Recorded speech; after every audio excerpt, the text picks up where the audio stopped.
All right, we're back.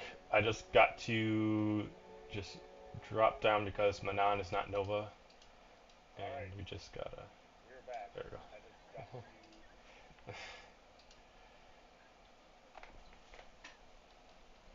That is not my wife. Don't do that.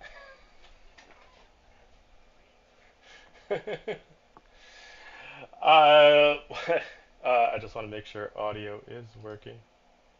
Um, it doesn't look like it is. Practiced that before. I think that was not bad. Thank you. Okay, looks like we're good. Pretty good. Double check it. Okay, there we go. All right.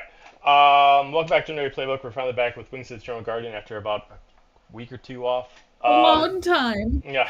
20 years. Forever. But before we begin, our usual couple of announcements.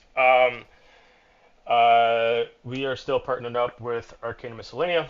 If you're looking for custom dice or just any fun new dice, especially coming to the Halloween season, check them out at a link below. Arcane Miscellanea is Wisconsin-based, like homebrew, kind of their own little business for dice and a bunch of other D&D stuff. Everything is 100% unique, so if you get one set of dice, no one else is gonna have the same as yours. So if there's something you really want, you see on the website, get it quick before it gets taken. The link is right beneath the screen, so you can check out the website for any updates of any new stuff. We'll have a raffle coming up soon. We'll keep you guys informed on socials when that happens.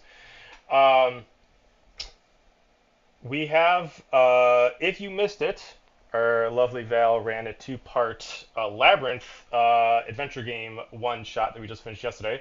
So if you did not see that and you want to check it out, all our VODs are on YouTube, so you can check that out. Just type in Labyrinth in our search bar, and it'll take you to 2 episodes. And then we have Star Wars. We're back with Star Wars finally this Thursday. So if you've been missing out on the Star Wars goodness, we are back with that as they're heading to Naboo. So if you want to check some of that out, we'll be back this Thursday. And then we are running our Halloween Call of Cthulhu one-shot this Saturday. It will not be posted live. I will do a little do some stuff with it to make sure it looks good, and then I'll post on socials when it's eventually ready for your viewing pleasure. If you need to catch up on any of the episodes for this, all our episodes, like I said, are on YouTube. So if you missed part 1 of this Wrath of Bahamut, you can check that out. Does anybody else have any other announcements? Okay, let's go in the intro.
Need to recover.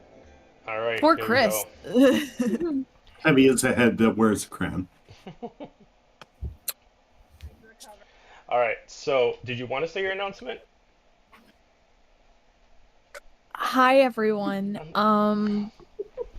You should come to the Carolina Renaissance Festival. That is where I am now located. North Carolina. Well, it's called the Carolina Renaissance Festival. So if you Google it, it's there. But it's located in Huntersville, North Carolina. It's right outside of Charlotte. Traffic here is kind of weird, but it's nice. and this is a wonderful fair. I'm really enjoying it. You should come to the joust. They're freaking. The crowd is something else here, and I say that in the best of ways because I'm having a lot of fun. Anyway, come to the Carolina Renaissance Festival. Okay, bye. Okay, bye. Hey, wait, real quick. I got some too. Okay.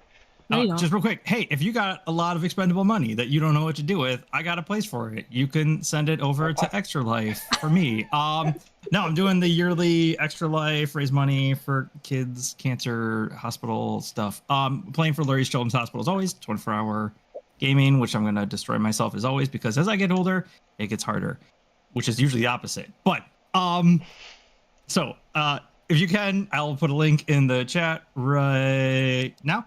And you can go ahead and click on that. That's a direct link to the Extra Life page for myself.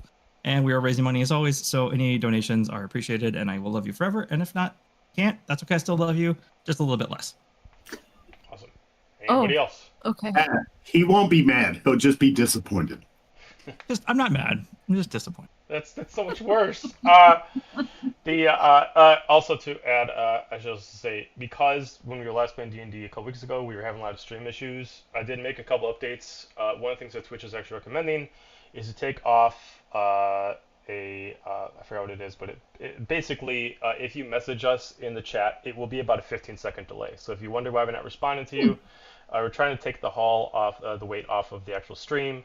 So don't be surprised if we don't respond right away. We'll get to it as soon as we can, but there is a little bit longer delay than there usually is, just to make sure that we don't have any interruptions in the stream, or at least try to avoid them if we can. Last we left off, you guys were over being assisted with Aiden to research as much as you can about the Eternal Guardian. He invites you to search through all the books through the far end wing of the school.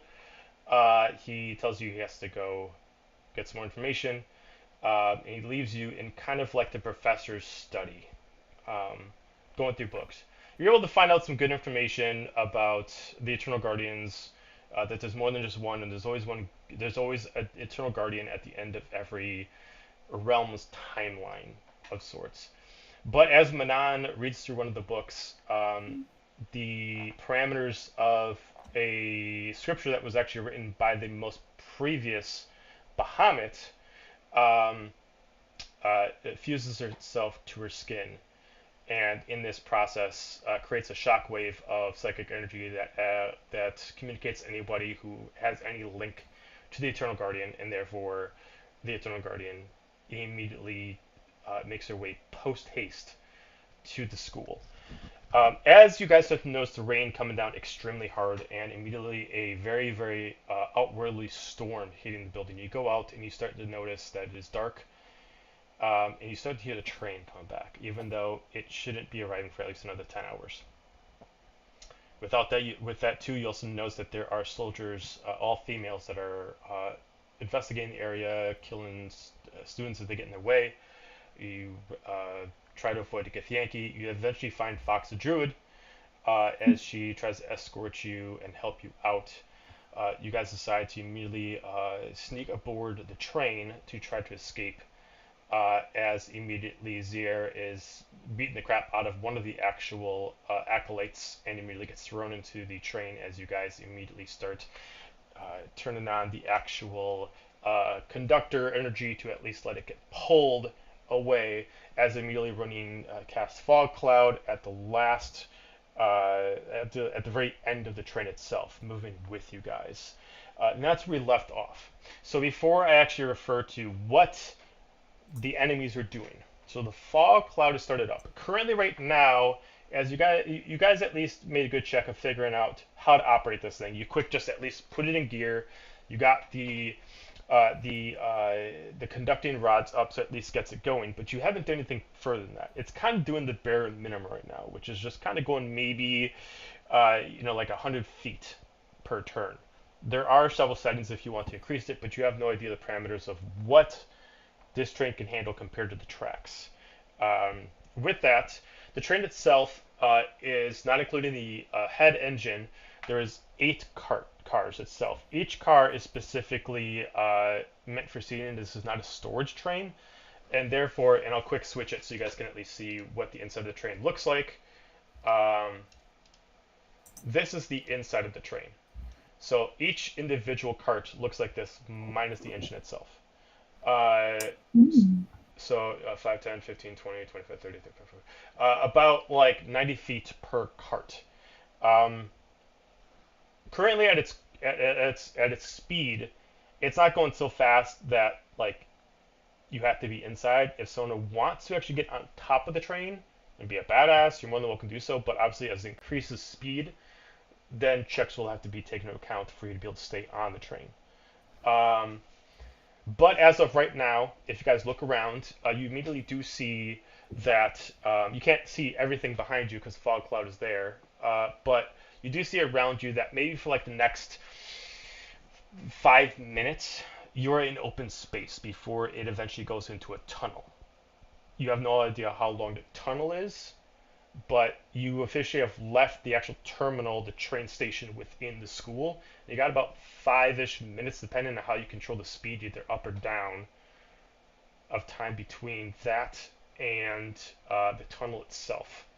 Until you get closer to the tunnel, you can't tell the parameters of how much space there is between the train itself and the tunnel walls. As it is so far, it's hard to kind of do the math of it. But you do notice that as you get closer to the tunnel, the terrain will change. It'll start to turn to snow. So, you guys can place yourself wherever you want on the cart. Currently, right now, Zier is fighting the assassin in the final cart. Oh, Roneen, I think you muted. So, I think I went up front with whoever started it, but I'm not driving it. Me. Who's driving it? Yeah. We So I think both the two went of up us there. So we're both up in the engine. Okay. So which car would this be? This that we're is seeing? right now. So this all the carts after the engine have the exact same picture, but right now I'm just focusing on cart 1 after the engine. So I consider Okay. engine So this 0. is one right behind the engine. Yeah. Okay. Yep. Where would you want Fox to be? That's up to you. So Fox came in with you guys and is letting Zier to do what he wants to do. So you can choose if you're moving with the group, or I mean, Fox is your character. So if you want Fox to go help Zier, you can, or if you want Fox to basically say that Zier is doing his thing and you want to stick with the rest of the group, you can do that. I think he's pretty capable, and when he's got a vendetta like this, you best stay out of his way. So I will stay with this group. And you do have a token for Fox, so you can put Fox down front. Oh, yeah. You should have control over it. Yeah. Joe, did we notice, like, nobody had wings, right? You do. I mean, the only person that you saw, at least in this current spot, is Zier, as it looks like the tiefling that he's fighting can't fly, but he's constantly like throwing her against the wall and kind of like Superman her around, kind of thing. Okay. Yeah. I would like to do a thing when I can. You'd like to do a thing? Okay. What would you like to do? Is there like doors at the ends of the train cars? Yes. So it's like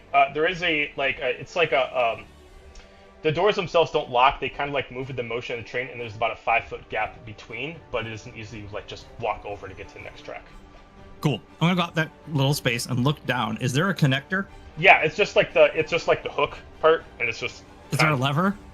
There is a lever, but it is like kind of like a pull pin, so you will have to give me a strength or athletics check to try to pull it up. And you gotta. Are you taking the rest of the trains off of the first one, or are you going further down? Oh no, I'm just gonna pop that thing because in my mind that's a lot of extra weight, and if we get rid of that, we're gonna go a lot faster. Okay. Okay. Cool. So yeah, either strength or athletics check to pull up the pin. Okay. Quick here. See if I've got anything fun that I can use instead. All right. So you said strength or athletics. Mm-hmm. It's the same. All right, let's try. Okay, that is going to be 17. Okay. you immediately kind of get down in like a weight position. You kind of just immediately just kind of crouch down and kind of start pulling up as you start seeing like the back cart start to shake as like Zira is just like throwing this assassin mine, and you immediately just like pull up. As like it takes like a couple seconds, you start to notice that without the pull of it, it's only resorting to its own momentum, and it's now like decreased by like 5 feet compared to your track and 10 feet. I'm just gonna be like, Azir, it's time to go. Just immediately looks up at you, and you just looks and just immediately just smacks her against the cart and immediately starts flying through the other carts to get over to you. So I will put him on the actual. Okay, I would say if it seems like he's running behind, I'll like grab on and like stick a hand out to like help grab him and like pull him in if necessary. Yeah, that works. So I will put him here. I have a question for the ether.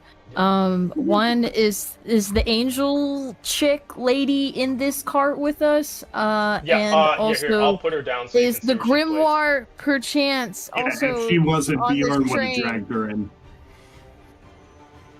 Is the grimoire perchance also on this train? Is the grimoire on here? Which one? The one that's half tattooed on me now. Oh, the one that they seized. Somebody had it. Yeah. So no, it is not currently on the train. It is with one of the Fate Sisters. Damn it. Okay. Well, and I have one question. Which way is the front? Right is the front, so closer to Alistair. Which, if that's deciding where you're going to be, Alistair. So right is the front. No, I would have been back here, obviously, because I popped that makes sense. He's trying to okay, take so I'm sorry. So right, right is the. Oh no, you were right. Yeah, so I'm sorry, you were right. So left is the front. Yeah, left side is the front. I was confused myself. So these seats are facing forward. Yes. Okay. Okay. So as that happens, anybody else want to do anything after Alistair pulls the pin to separate the carts? Yeah, very intriguing, staying close to and laying hands on the angel. Okay. Give me a medicine check as you're doing this, Bjorn. Can I assist? Sure, Bjorn, you can give advantage. And you didn't know we just pick call up me cats. Angel of the morning. He was attacking me. I had to. Happened to come. He's like, give me a medicine check. You just pick up a random fucking cat and go start typing. He just rubs a cat on her to heal it. Should have been a druid. 16. 16. You don't know if it's specifically this angel and like the way her species is she's not humanoid not mortal in any way, or if there's something else affecting her, but the natural curatives, whether it's lay on hands or cure wounds, isn't taking as much as it should. It's still kind of helping, but it's almost like if you pour in 20 points, it seems like it's only applying 2.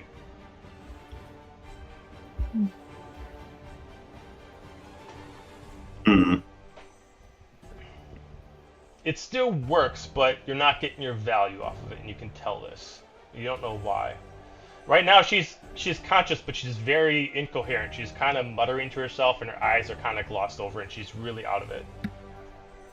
I will look at Azalia, crouching at the angel's side, beyond our keen. For right now, it's important we get out of here. I don't think there's much else we could go besides wherever this train is taking us. Full steam ahead, I suppose. Till then, at least help her. I'd be full steaming as much as I can. You just try to put the lever up as far as possible? Is that what you do? Sure, I've never driven a train before. I mean, you tell me. You said full steaming. So are you pushing that lever all the way forward? We're yeeting. We're yeeting this bitch. You start to notice that like a bunch of electricity, as this doesn't actually like put weight on the actual tracks themselves. It's current that's being caused by these actual these tollway specific electrical pulses that are going across, and it seems to be conducting more electricity. And you start to see like the storm above you that's pulling at it. And you start to notice this tug as it like immediately happens, and then immediately, almost like it doesn't engage like 3 speeds. You just feel another tug, and then another tug, and immediately the thing is like swinging like on these actual like these electrical ropes, but it's working. You guys are getting speed, but you guys are I'm swinging all holding over.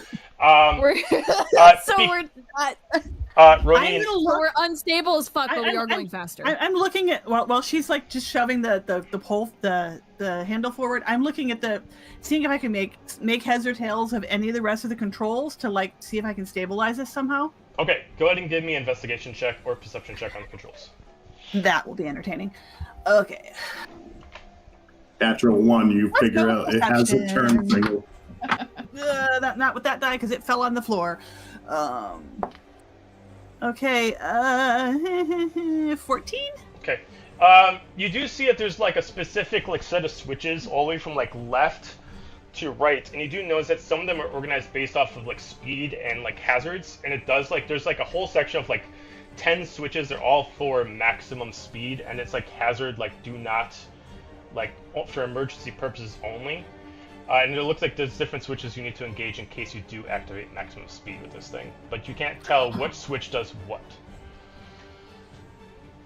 It's like an emergency case. Eeny, meeny, miny, mo. What are you doing that for? Cut the red wire. They're all red. Exactly. Look at these switches.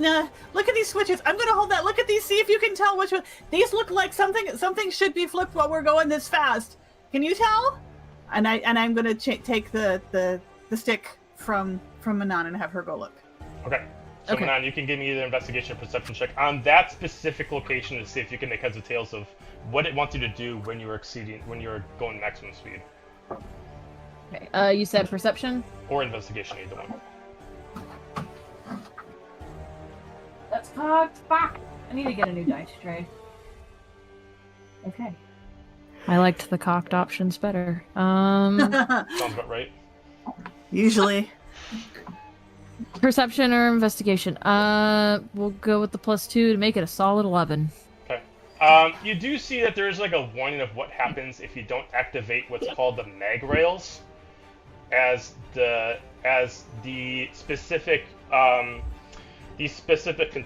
conducting ropes are not meant to hold the weight of the actual train at high speeds. You have to immediately activate the conducting rails so that at least they stay on the track, and it disperses the weight to the actual wheels themselves. But you can't see which specific switch as that is, as there's different ones to either lower the wheels or increase the weight of the thing so the wheels drop. You're not quite sure what it means. I'm gonna pull the thing to lower the wheels. Okay, you lower the wheels. and you Sounds like a start good hearing- plan to me. You immediately lower the wheels and you start hearing a scratching sound, but it doesn't seem like it does anything. You just hear slash, slash as it keeps slashing against the actual thing itself. I don't think that's right. I'm gonna pull those back up, and then I'm gonna go for the next lever. You start hearing like, and then eventually it starts slowing down until it magnetizes to the actual rail itself. It kind of immediately pulls back one setting of speed, and then you immediately see like the emergency go to green, as it does look like for right now it's at least in a safe position of not exceeding a certain speed while it's actually attached to the rails. All right. I think that was right. Can I see anything out the front window? You do see that you guys are getting like, you're like 3 minutes away from this giant tunnel, but it's not a straight path. It like kind of like curves to the left somewhat, but you do see it goes into like a very frozen tunnel. We're headed for a tunnel. Want to go into a tunnel? Are we about to Tokyo Drift Polar Express this shit? I can't wait. I hope so. Question, Roneen, because the cards have been disengaged, are you still concentrating on Fog Cloud? I hadn't thought about it, so probably unless something else distracts me. All right. So for the people that are in the back, you do notice that there is the Eternal Guardian, there is the Gith Yankee, and there is the Mage that are immediately chasing you on very, very fast phantasmal steeds. That they're immediately like following you in like these ghost steeds that are immediately like going extremely fast, almost so much so that doesn't even look like every time they swing their hooves like it's actually tracking. It's almost like they're almost flying on air. Fire mares. They are catching up. They right now are about 100 feet behind your cart. So there's 3 of them. There is the Eternal Guardian, there is Velik, which is the Githyanki fighter, and there is Naveen, which is the mage. Is there anything loose that's not bolted down in our cabin? I mean, there's a lot of things that are like easily to be removed, but they're too large to get up through the door. The door is only 5 feet wide, and anything that would be like useful in the sense that you want to be would be about 10 feet wide, or just exceed the 5-foot width. Trying to think about putting that couch through an apartment door, trying to go on that angle. It's got to get that really interesting turn and kick it up and turn it again, kind of like that. I was saying we just gotta pivot it. Thanks for the drama. Pivot. Thanks for the trauma. I just did 2 hours of moving. Thanks, right before this. Really appreciated that. Thanks for that. So, I know Bjorn's not in the... Sorry, Joe. Oh, go ahead. I know Bjorn's not in the engine room. So now we're talking about the other panel, which has the... Or other cart that has the angel in it. Who else is in that car? Like Azalia, Fox, and Zier, and Alistair. I'm over by the angel. I would look at all of them in turn. Look out. I assume if we look out the back window, we can see the spectral steeds. Yeah. I mean, you can see them because there's no carts connected to it now, so you guys can see us as plain as day. As it's just like because the wall to the back of each cart has windows as well. So whether or not you're looking out the actual door that Alistair used to disconnect the carts, or just look at the wall, you can see them immediately trying to catch up to you. And these steeds are actually quite large. They're maybe, while they're even like on all fours, their head height is probably about 10 feet in height. They are huge. So what's the surrounding area look like? It's mostly like just like a really thin, low cut like prairie land, and then like right around the tracks is mostly about 5 feet off of each side of the cart, roughly just some gravel. But it's mostly just thin prairie land until you guys get to the until you get to the tunnel, which eventually leads you into the kind of like the Arctic part of this region. Doing. I'd like to do a thing as Fox. Okay, go ahead, and then after Fox, then I got something I gotta do. Oh, okay. Fox is gonna go to the back, and I'm assuming she can see them gaining on us. Yep. Nope, don't like that one bit. Absolutely not. And I'm going to cast. Oh my god, where the fuck did it go? Oh, I went too high. I'm gonna cast. It's plant growth. Okay. So I'm gonna cast it on the ground, and it's going to make that area closest. It's 150 foot range, so I'm gonna do it as far out as I can from where we currently are.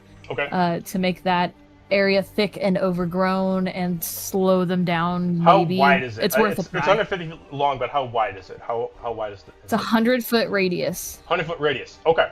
All right. So you lose sight of them for a little bit. Okay. So what I was going to do, I'm not going to be doing right now. So you do lose sight of them for a little bit, as they do have to kind of maneuver around. You eventually only start seeing them like maybe about 10 seconds later, because you guys got to start like curving to the left, so you start getting like a different point as they start coming around the left side of that as well, and they're now like about 200 feet behind you. That it did make them lose a lot of distance on you, but they are regaining again. But that did make them lose a lot. I will say, okay, so I gotta roll.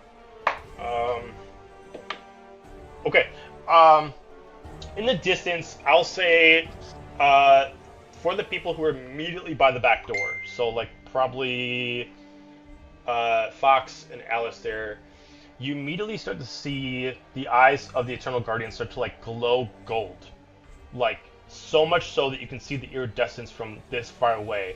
And immediately she just holds like her hand on the actual horse that she's riding. She immediately like lifts up her right hand, and she immediately like pushes like this, like trying to stretch out her hand so much like she's just almost gonna like rip out of her skin. Manon, I need you to give me a Constitution saving throw. Me? Yep. No! Stupid tattoos.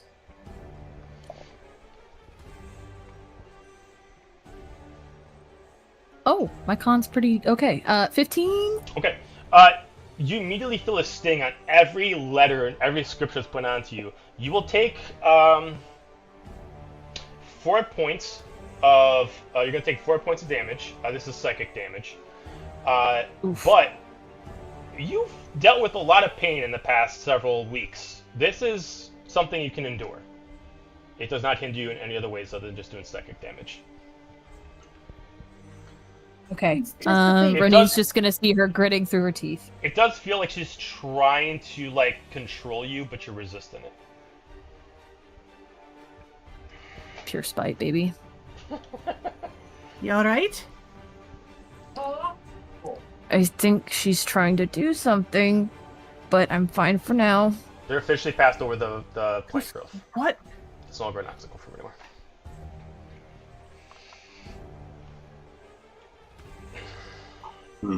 Do what? She who? Her hands are gripping the lever. Do the tattoos, what she can see of them, are they glowing or anything? If any of the scripture's exposed at all, because I know most of your clothes are covering it. If any of it's exposed, it does look almost like a branding sear, right when it happens, where you see the red lava markings on it at the current moment, that she's kind of pulling it off your skin, pulling you towards her, kind of thing. I think I have that exposed sleeve, so I'll just rotate that to show Roneen. I just don't say anything. Oh, that's not good. I'm gonna just keep pushing that thing forward. I don't suppose we can... Oh, I guess we just gotta keep going. Is there anything you guys want to do before you guys enter into tunnels? That's gonna happen, We're going into tunnel. Going into tunnel? If that's I have... You guys hear... if you guys can... I don't know if they can they hear me in the next car? Yeah, we're going... If the door's not closed between you guys, it's perfectly fine. All right, we're going in a tunnel. If that's a problem, speak now or forever hold your peace. Fox says, "Oh, I got something for this." For right now, I'm going to switch it to a bird's eye view of the maps of the cart, so you can actually see what you guys are going into.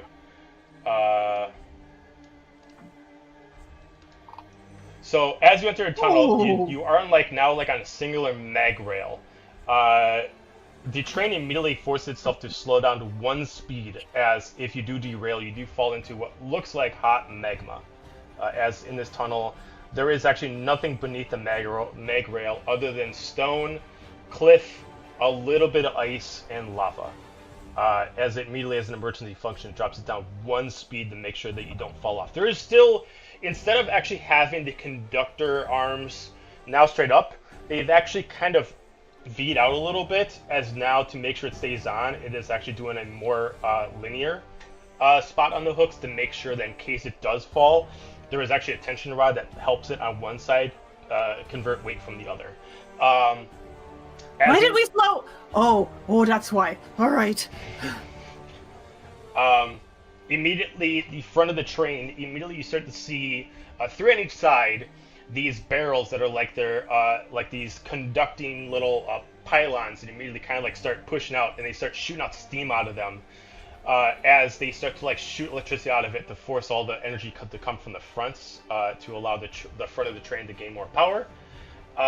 You start to see that now the Eternal Guardian, Velik, and Naveen now go in a single file lane as they can only fit right after each other after you.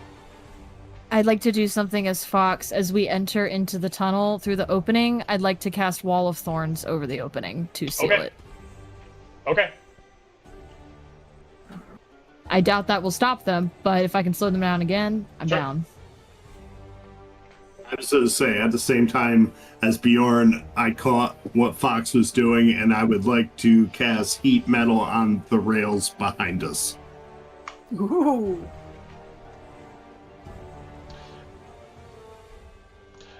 Okay. I mean, first-time magic user, so I don't know if that works. I will say that you can tell that they're not actually. I will re-imply in case it does change your mind.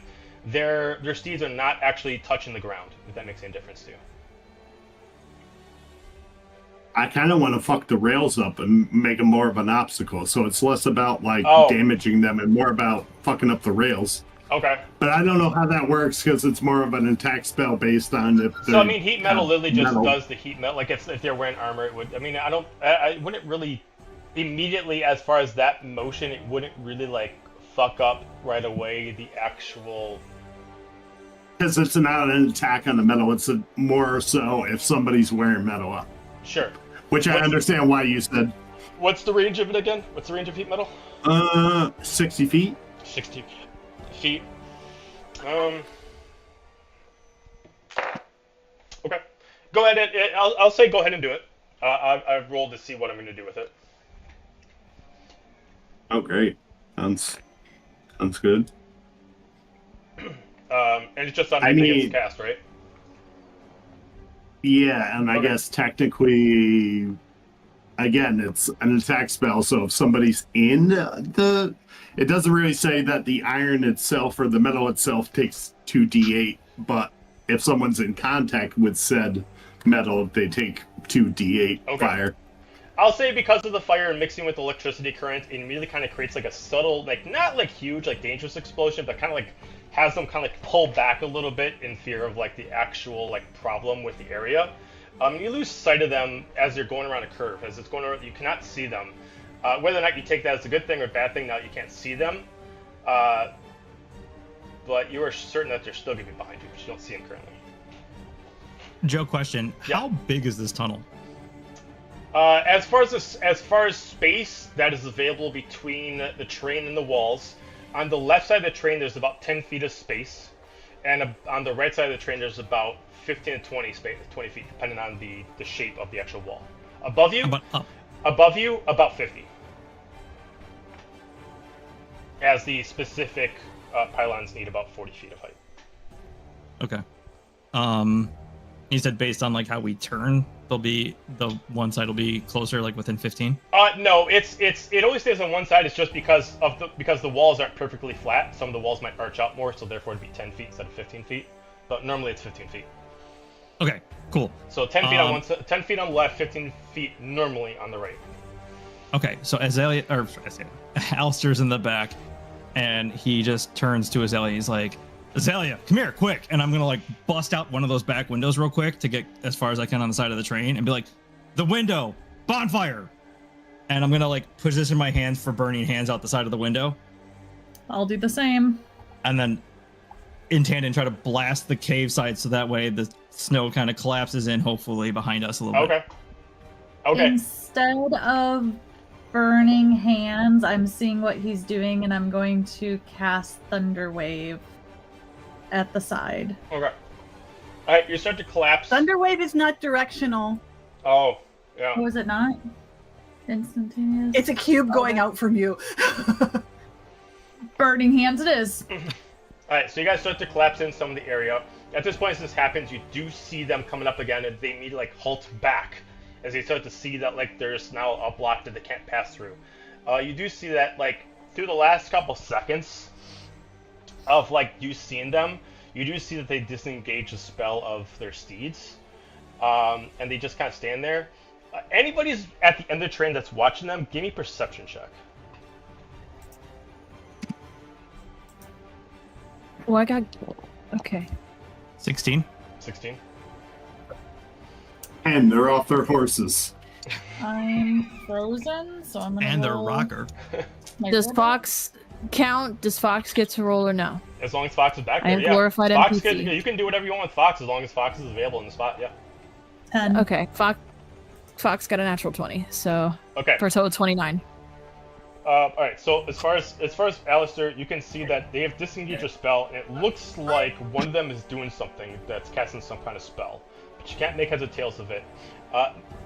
Fox, all of a sudden you just see one of them, and you can't tell from this distance who it is, but he immediately starts screaming out and starting to get taller and taller, and you see them spawn legs, and they immediately start following.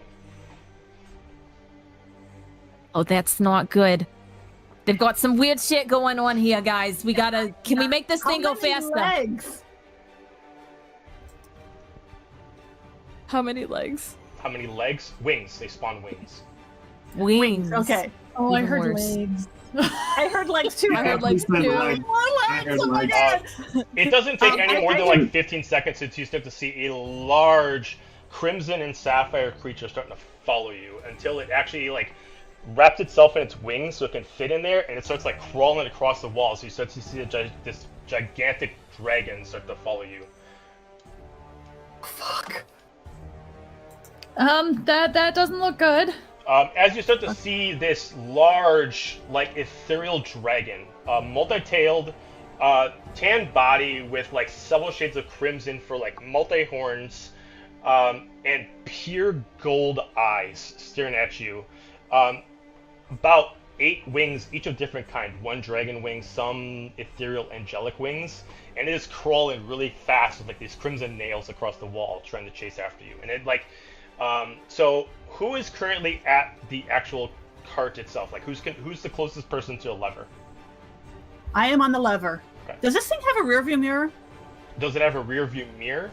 I mean, it has like a side mirror on each one, Okay. but it doesn't have a rear view mirror. Yeah. Can I see that this thing You is can behind see us it, yeah. on You here? can also like you can see like this giant crimson like creature starting to follow you on the right side. You do see it, yeah.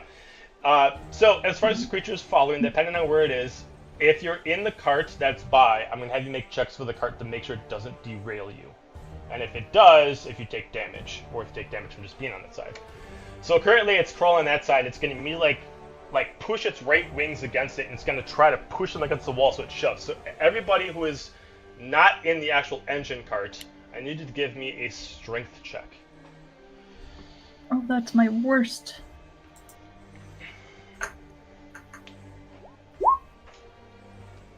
$15? 15. Yeah, twinsies. Fantastic 9. 9. Okay. Anybody else in that cart? You're muted, Bjorn Bjorn. can't You're hear. muted. Nat 20 for a 22. Okay. Technically, Fox and Azir, I think, are in there too, right? Yeah. I got to roll for zero. Yeah. So Fox has to roll too. That's what Fox got, Oh, because then what Manon's about in the Manon? front cart. Oh, Manon's in the front? Oh, she's with Yeah, Roneen Manon, still. Manon is in the engine with me. Okay. So if you didn't get 10 or higher, you're going to take 10 points of bludgeoning damage as you immediately feel the impact of the actual weight as it kind of like throws you back to the other wall. The creature did not do strong enough power to actually derail it, but you do start seeing sparks as the train is not meant to be pulled off the mag locks, as you kind of like see like it's trying to force itself to like re-engage, but it almost creates like a bad shockwave effect as it does it. It gets activated its next ability, and it's going to immediately take a dash, and it's going to move forward as it's crawling against the wall, and it's going to immediately do it against the engine. So I need a strength check for the people in the engine cart. Okay. Strength check. Yeah, I'm safe. Okay. check. That's a 5. A 5. Manon? The 19. 19. Okay. Manon, you take into account, Roneen, you're going to take 12 points of bludgeoning damage as it does like shake the cart and then push you against the wall. Immediately this creature like elongates its neck as like this scaly neck of a dragon can elongate about 10 feet, and you can just see as it's still crawling the walls, and as soon as it knows where it's going, it immediately puts like its nose like right in the window of like the actual engine cart, and immediately just just roars at you, and it's going to make an actual intimidation check, and it's actually going to try to cause fear against the people in it. So Okay. What's my that is a saving natural 20 to activate its ability, so I'm going to have anybody in the engine to give me a charisma saving throw, please. throw? Christmas save. Okay. That is a 25. Nice. It's a 17. 17, you both are good. It is definitely a large creature, but not enough to be afraid of. It's just what it can do. So you guys are good. Have you met my mother? I am going to respond with a They've mind seen sliver. bigger. What'd you say, Renee? I'm going to respond with a mind sliver. Okay. So it needs to make an intelligence saving throw. Mind Sliver's psychic, right? Yep. It's immune to psychic. Crap. So it can make whatever saving throw it wants, and oh well. All right. But you do learn it from that, so... Yep. So it's immune to psychic. Can I stab it? I pulled its head away, but you can try to shoot it. Okay. Or try to stab its wings. It's up to you. Its wings are still within range if you want to slash. I would prefer to stab its wings. Okay, I love you can reroll. ripping things from the sky. Okay. Perish. Well, that was a 13. 13? 13, it's not like it misses, as it's like impossible to miss its wings, it's so close, but you do notice, like, as you try to slash at these things, they are stronger than some serious metal. They are incredibly durable wings. These things have... This is a dragon, but you don't see any leather on it at all. These things are armored wings. As the dragon told there, it has to end its turn. Anything else you want to do? Manon, take the stick. I will take the stick. Was there something else you were going to do? Fox said something that she was going to do. But okay. Manon will take the stick. And she does it. I'm going to run. If I can do something else, I don't know what how we're a little funky with the action economy right now. I'm kind of just playing some everybody each that you guys get to do your turns, and then I'll do mine up until it actually goes to an actual official boss battle, because okay, it's then not really I've already combat done. with you. It's in combat with the train. I have already done a thing, so Fox should go. I'm going. Fox just really wants to see a kaiju battle, so she's gonna conjure Faye. And let's see. These are fucking crazy options. So I thought you can do what you want, but I thought it'd be kind of cool if Jerome just turned into like a super Jerome kind of thing like that. I was thinking about being like, where is Jerome? Because then he could pull like a Harry Potter and the Chamber of Secrets thing and blind it. Go the other route. Jerome is a handy boy, and I will not take no Jerome slander now that I am in the Fox meat suit as well. But I'm gonna summon. Oh my god, there's so many fucking animals. Franklin, the giant wasp, disappointed me last time. So let's go. What the fuck is a green hag? Hold on. If it looks dope, that's what we're doing. Just tell me what it is so I can pull out a token for it. All right, let's do the giant scorpion.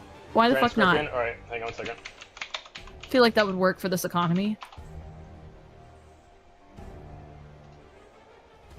How big is the giant scorpion? What's its size?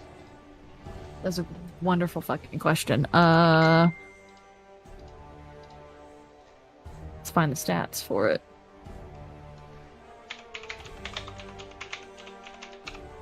It is a large beast. Okay, got it.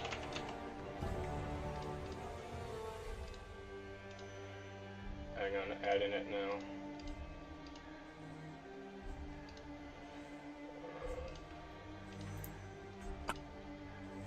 Hold the phone for a second.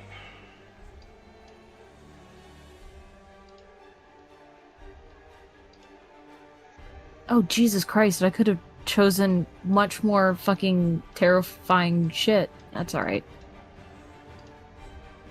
I know now. Oh, We could have had a chimera, guys. I fucked up. We could have had a mind flayer. Could have had a drider. Okay. Alright, so giant scorpion's in control. You can drag it onto the screen. I made it large size. Let's go. I'm gonna summon him. I'm gonna be like, hey, Tony! Take her out! And then, I'm gonna make Tony... go. New Yorker, Tony the fucking Scorpion is a very fucking accurate name. And he's just like, hey, Peach. Go call Tony the Scorpion. Alright, I'm here! Wait, what the fuck is that? What are you making me do? Okay, you got Tony, we're in a really intense situation here. I need you to take him out right now. Okay, we'll do your thing! Ah! He immediately just goes in with the pincer move.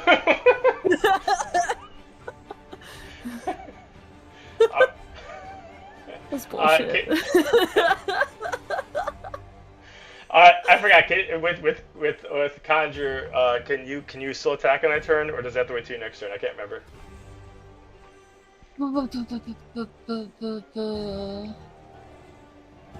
It is a concentration. Or does it have to roll?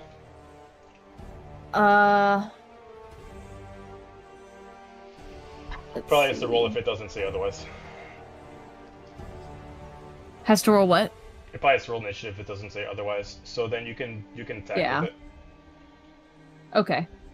I can attack now. Let's go. Yeah. What's its movement speed? 40 feet. Okay. So it's gonna lose track of the train very quickly. Okay. Go ahead and I attack. want it to.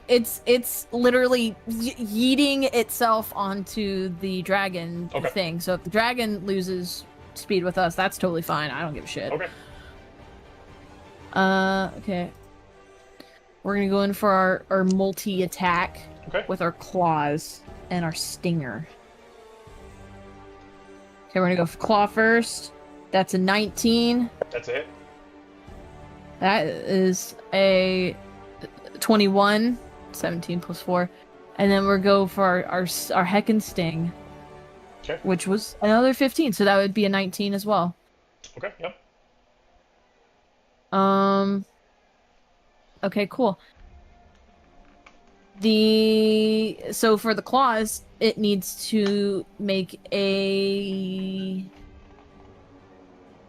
Okay, it says the target is grappled. Escape is a DC of 12. So, but it doesn't tell me what kind of saving throw that would be. I would assume dexterity. For grapple, it would probably be Yeah. a strength. Well, it could choose, but yeah, I'd say it's a strength saving throw most likely. Okay. So we're gonna go 2d8 plus 4. We're just gonna combine that shit. I just assume Tony just like thinks he's grappling, just holds on. I got him! I got him! Hell yeah. So 7 plus 4 Where the fuck you going? Fucking nowhere. That's where the fuck Is- you going. So 11 bludgeoning, and then Okay. for the Stoinger, that's going to be 1d10 plus 2. Oh, hold on, ignore that. Oh, fuck. Okay, so that's 7, that's 9. And then they must make a Constitution saving throw. Okay. That's a 19. Okay, so you have to take half this damage. You have to take half this poison damage. It's 4d10. So you will take half of 27 poison. Okay, so let's go 13. Okay, got it. And that's fucking Tony. Tony the Scorpion. Anybody else who did not get a turn on this round?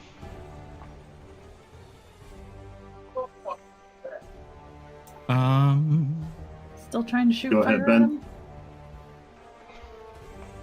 Oh, go ahead. The dragon's got metal wings, yeah? If so, I would like to cast heat metal on said metal wings. You can't tell to metal. I was just equating it to metal, but you can try. You cast heat metal. Definitely gonna try. Okay, you cast heat metal. It doesn't seem to do anything to the dragon.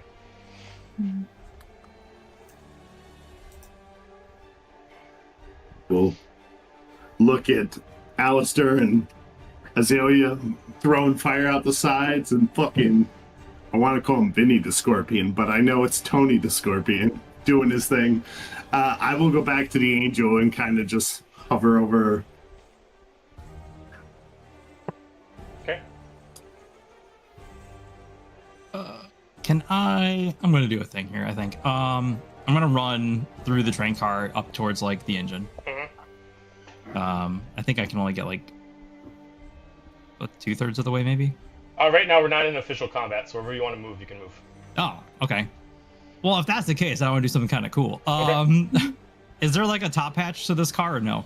Yeah, there's like these little, like you can get out through these sides, where you can see like the little ladders, and they can get you up on this part if you want to, or otherwise. What about here on the passenger car? Yeah, right up where the windows are. So the windows can open up pretty wide. So whenever you see these like great little slits, those Okay. you can they're not like doors, but you can either take the door that's in the middle and fly up, or there's like little emergency ladders that get you through like a fire escape kind of like that. Okay. Okay. I guess. All right. How close is this thing to the train car? Is it like really Its that wings are within melee range to the cart, but the body itself is about 15 feet away. close? Okay. I am going to be dumb. Yes. because that's what I do. Yes. Yes. Joe's like, yes, be dumb. You're just gonna see like Alistair like book off down the middle of the train, and like where the doors open, like shield out, just like jumps out, and I'm just gonna like wing up to like get on top of the engine car. Okay. So if I kind of want to land. If you want to put your Up on token top on it, of the- just put your token on it. Yeah. Yeah, if I can get like you're saying melee range from like here, or do I need to be on the actual edge of the train? You'd have to still be on the edge of the train, so you can still go right there. There is a spot where you can walk to right there. All right. So that's okay. No, that's fine. That works for me. Okay. Let's see. So that's it. All right, let's go there then. And then as I land there, I'm gonna cast Spirit Guardians on myself. Okay. So, and yeah, how big is the train car? Like up, down? Height. Well, the height of the height of the one that you're on right now is about 30 feet in height. Oh, I gotta be able to see. Would this go through the train car? It's I don't know. I don't think so. I don't think they go through walls. I don't know. Okay. If not, that's fine then. Okay. Just because I don't want to hit the people underneath, but it says I need to be able to see to I don't designate. think you can. So I think you're fine. You can also choose who it targets or not. So if it does hit us and you don't It does consider say us, you have to see It them, though. doesn't- That's the problem. It call for its spirits to protect you. They flit around you to a distance of 15 feet. They're spectral, so designate any kind of numbers creatures you can see to be you can designate any number of creatures you can see to be unaffected. By Unaffected. it. Okay, that's the issue. Okay. Right. So, okay, I guess I'll cast it like as I'm about to jump so I can see them. Okay. And I'll like designate obviously the That's party and then whoop up and then I'll run within 15 feet of this thing. you just want to make sure Roneen's okay. I get it. Yeah, I don't want to hurt Roneen. I like Roneen. You cast the spell, you can designate any number of an affected creature's speed is half. Sorry, hold on. First time on a turn, or it starts its turn there. So would it technically be the first time on a turn? Technically, it gets hit by this? Does I run into it? I'd say yes. Okay, so then it needs to make a wisdom saving throw. Okay. That is a 14. It's 13. It makes it. Okay.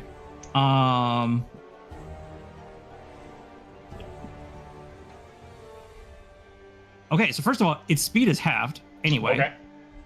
And then it'll take half damage.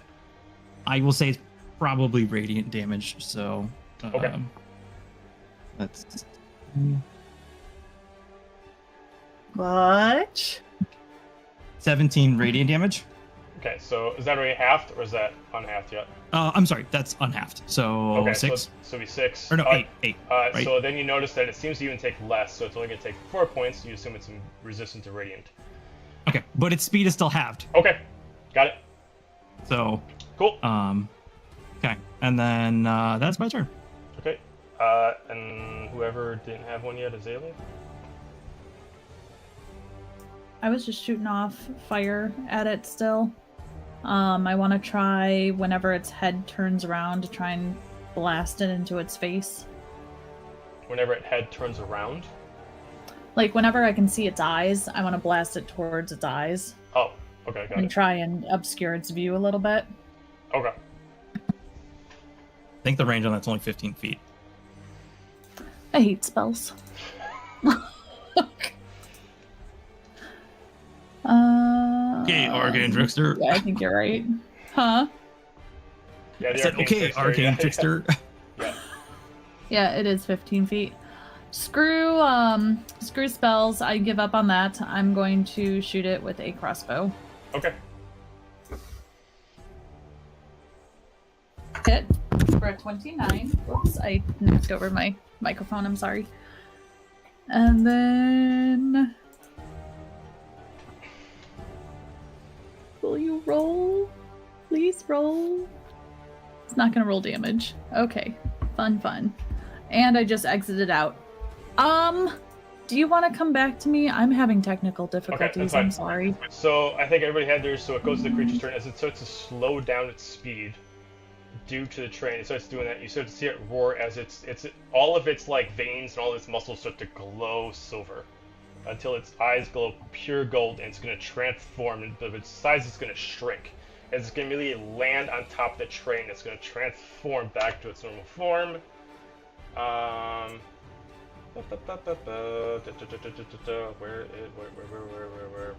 Where the fuck are you? Son of a bitch. Where the fuck did I put it? Her damage went off. It's 21. Okay. Alright. Is that the crit damage? No, that's not the crit damage. I forgot how to do crit damage. Did that just roll it twice? Yeah. Double the dice Okay. and then add the bonus. Got it. I just plus another 10, so oh no. Do I get sneak attack with that? Yeah. Well, yeah, because you got critical. Okay. So 21 and 17. Okay. Alright, yeah, so it transforms, it goes down. Actually, before it transforms, I'm going to have it make its check to actually break the grapple. So, that is a 26. Yeah, Tony's coming with you. Ah, shit. Yeah. That, So it's going to break the grapple, or she's going to break the grapple, and she really goes down, and she repositions herself as the Eternal Guardian. And before we do that and go into full combat, we're going to take a break. Alright, I don't think we have Alistair here, but for everyone else, let's start rolling initiative. Initiative. Is my D&D Beyond gonna work? Yeep. That's a very sad 7. 21. Only slightly less sad, 8.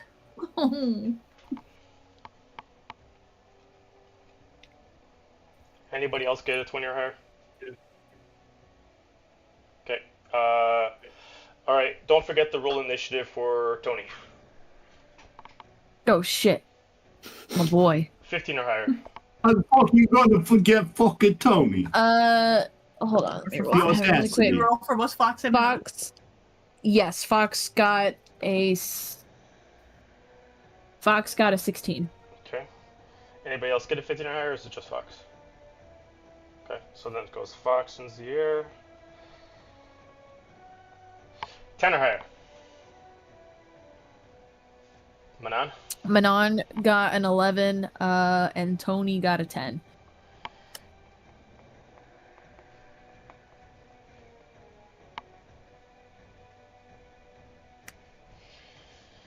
We're in trouble, y'all. Mm-hmm. We got this. Right?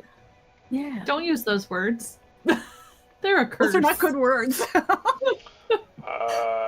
And then for Roneen and Azalia, you said before, what'd you get? 8. 8? 8. 7. Okay.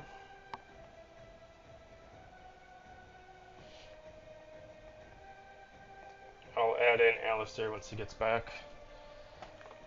If for some reason he beats the person's initiative whose turn it is, we'll let him go. Alright.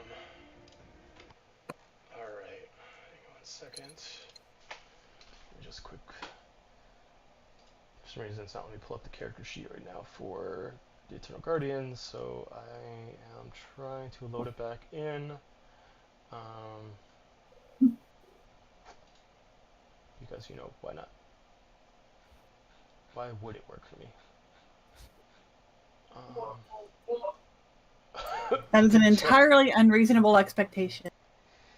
Those are just zero noises in the background. Okay, I think.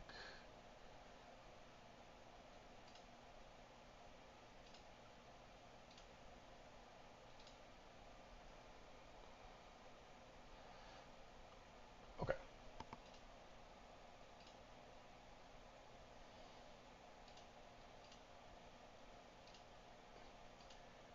Who knows, maybe Ben will be back by the time I get this working.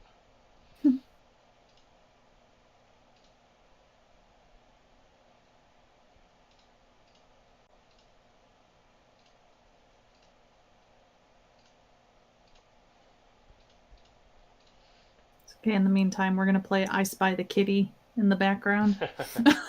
I think it just walked down the stairs. Kitty! Luna's like, what? It's like, excuse you? Usually I can find my boo impression to the chat. In the interim, musical break. Phenomena. Phenomena. All right. All right, fine. I'll check it off. Been a minute. Where's my tally? That was an admirable lack of response.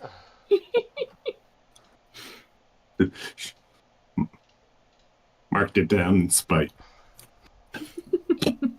You said 5, 10, 0 15, days 20, since 25, incident. 30, 35. We're at 38 phenomenas. Hey, those are rookie. Those are rookie numbers. We gotta pump those up, guys. We gotta bump those up. So just the ones I've recorded, so. Mm.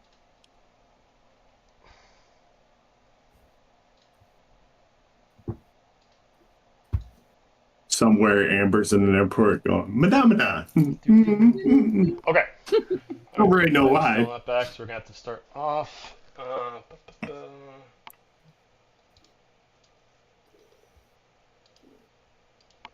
Alright. As whoever's inside of the cart itself immediately hear a slam as the weight disperses. As you first feel the weight of, like, it kind of like crunches in from the weight of the dragon, and then you just see it kind of like constrict a little bit.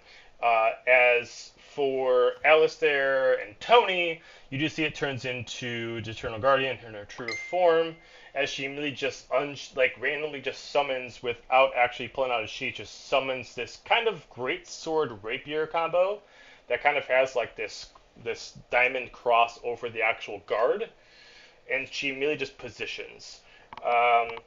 She does get to go first automatically due to her feat.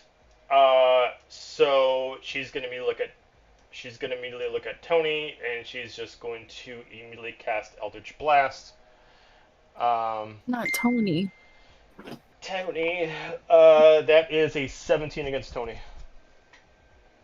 Yeah, 17 hits.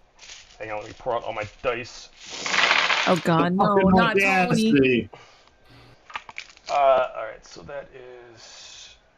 The balls She's on this got to- fucking one over here. Pump in the extra, so...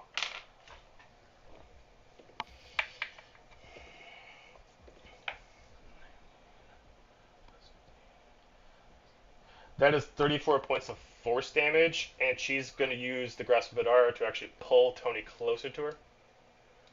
Oh, 34? Is that what it said? I don't know, I never remember. Okay, well that's what it is now. And then she's going to use her multi-attack to be able to use her Great Sword. So she is going to, since now she's in melee range, she's going to attack Tony with her Great Sword. That is a 31 to hit. Bye, Tony. Miss. Jesus Christ! You fucking lie Tony. like Virgin Rug. You can't kill Tony.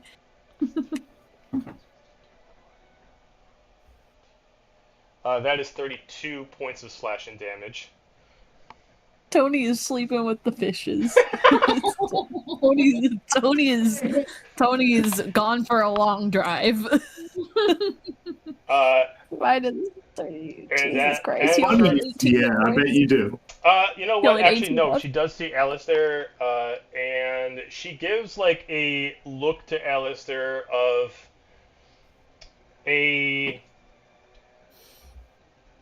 very uneasy intrigue by him, and then she's going to immediately bonus action Misty Step over to him in melee range, and she's going to just hold her sword at her side.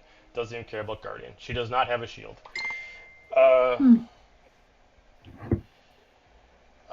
We go to Bjorn.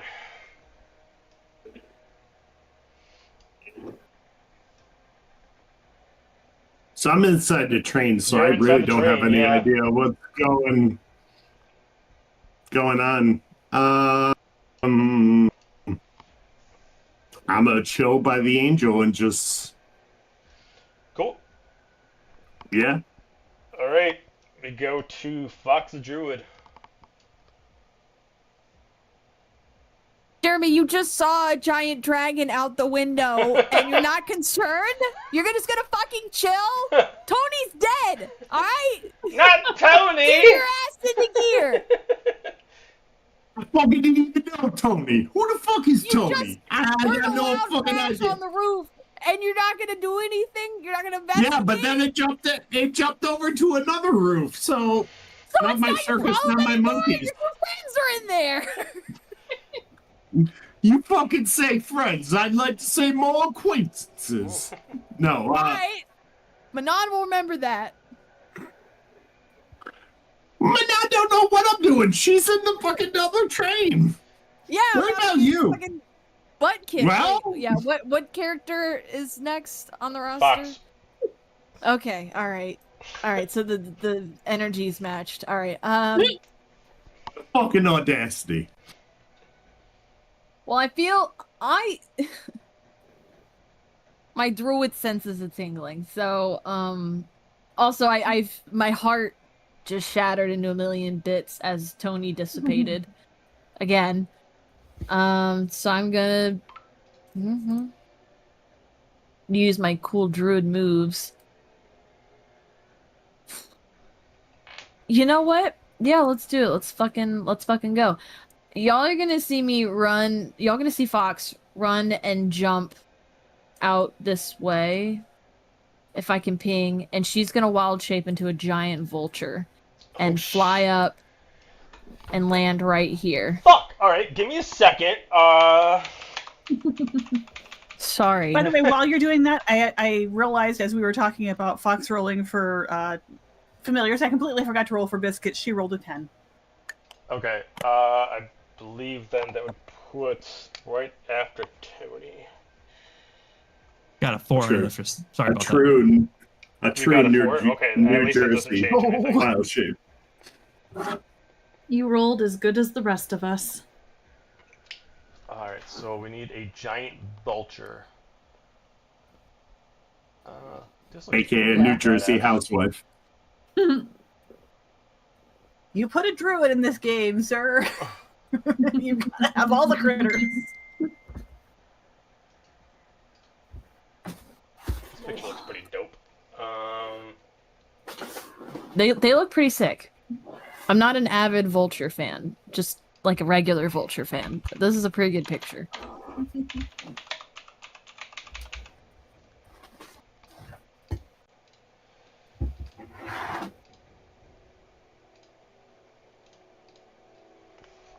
Giant vulture, what's the size of it?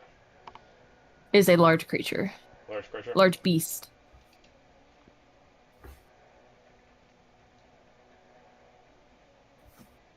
If it loads. Okay, so we'll go like that. And then we'll remove. And then Oh, did she jump train cars? I flew train cars. Alright, you can put the vulture on now. She misty stepped. Oh, did she roll for Oh. Spirit Guardians? Which was that? She said Oh, to she- get up close to you? No, she did not. Okay. It's a wisdom center, right? Yes. Pull your sheet back up. Her wisdom is a plus 12, so it's a 25. Okay, so she succeeded, but she's still gonna take half damage. So 14, so 7 radiant, Okay, so she's gonna take 3. and then 3. Okay. Alright, so I need a roll for the vulture. All right, so we're gonna go in with a multi attack. Well, you gotta roll And- initiative for the vulture, right? No, it's my wild shape form, so it Oh, just you wild replace- shape. Okay. Got it. Wait, I do need to double check that it's just a bonus action to wild shape, not an action. Your wildfire druid, so I think it's an action. As an action, Okay, Yeah. cool. Then I guess I'll die. Let me double check what bonus actions I can do. Oh, that's sick. Ugh, Could have that was done so that. sick. I could have had fiery teleportation, so I could have turned into a vulture and then like teleported there, Could've which should've, would've. I think would be kind of sick, but it's all right. My entrance is still pretty cool. So, I don't think I can. I if you're can looking at summon the- a wildfire. I mean, like Spirit? if you're looking at your vulture stats, is there anything you do as a bonus action because you're in your vulture form? Nah, they're all weapon attacks. Okay. Yep. So I don't see anything that is an attack. Okay. All right. I feel like summoning a wildfire spirit would be considered, like, I technically could do it as a healing thing, but we're not gonna get too crazy yet. All right, that's all. That's it. I'm gonna have good. Zero. I'm cool. Zero has the next initiative. I'm gonna have him spend a key point to dash while he's flying, and he's gonna appear on top of the train. Where do I have Zero? God damn it! I got so much freaking tokens. How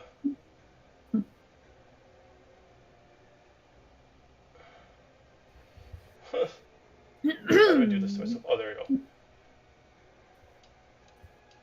So 5, 10, 15, 20, 25.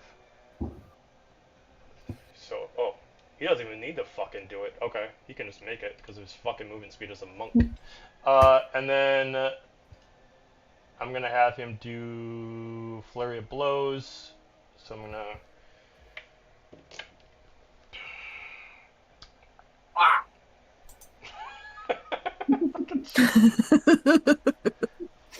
Let me mute.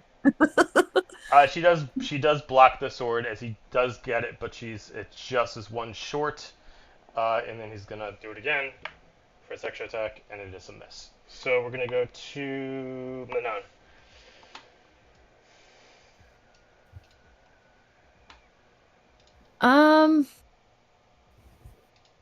Roneen's actively holding the train, right?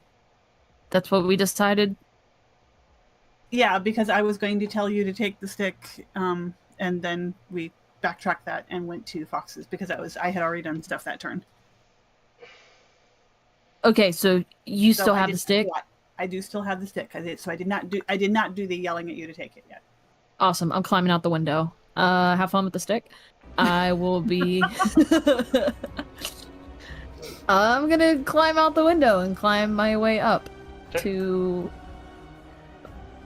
utter confusion as there's a giant vulture and a sexy shirtless man and fucking Alistair of all people and the Eternal Guardian. So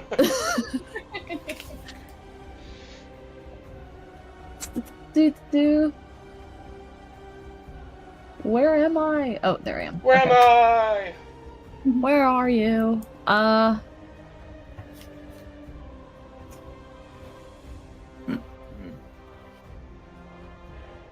I'm not gonna attack yet, but I have my swords out. Non's gonna size up the Eternal Guardian and say, Dira, we know who you are. We just want to talk. She just looks back at you with a very stern and unbroken face. You all need to figure this out, and quick. The person you know as Dear Mullane has died a long time ago. But if it makes you feel any comfort, she's not the one who's been killing you today. Then who are we actually talking to? Person. If you haven't figured out yet, then you do not deserve that scripture on your chest.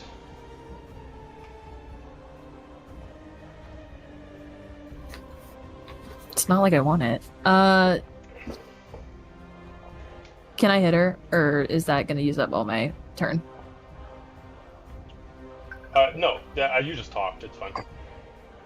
Okay, I'm gonna hit her. Woo! That was my negotiating skills. They're not my mother's. So we're just gonna go in and we're gonna hit Z's for a 24. That's it. Oh, that was my offhand. That was a 12. I don't think that hit. Okay, this was my second attack. Well, balls. That's a 14. I don't think that hit either. No. Cool. Well, the one that did hit, let's see what that does for us. Plus... Fire. Okay, so the one that did hit is going to do 13 points of slashing damage. Okay. And she's also gonna take 4 fire damage. Okay. And I think I had a D10 based off of that memory. Yes. So I added D10 on the fly. So let me do that real quick, and that will get added. Okay. And this will count as slashing. Sick. 3 points.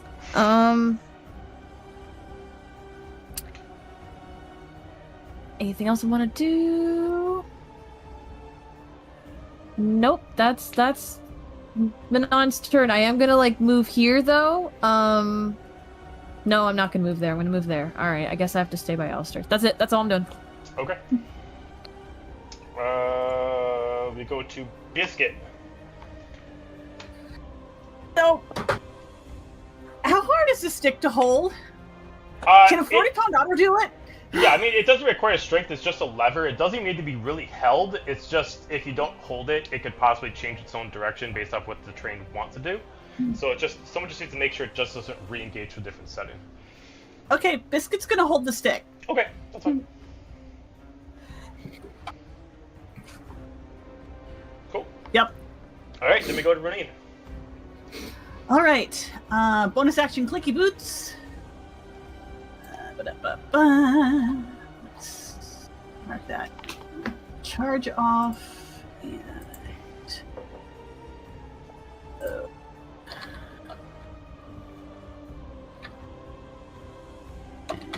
rounds.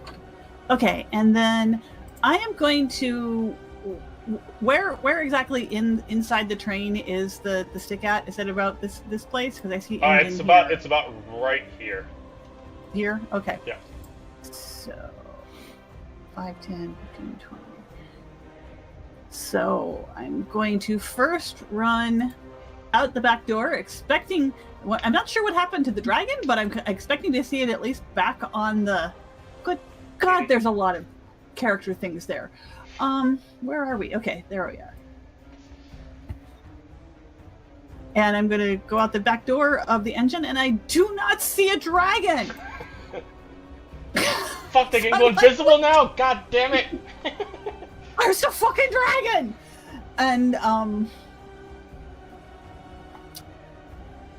I can't see the roof of the engine from here, can I? No. All right. I would say that you can see a random feathers? feathered wing that does not match a dragon. That's kind of hanging off this side. Like you can see the one. So I see that there is something up there. You see something, but definitely is not big enough to be the dragon.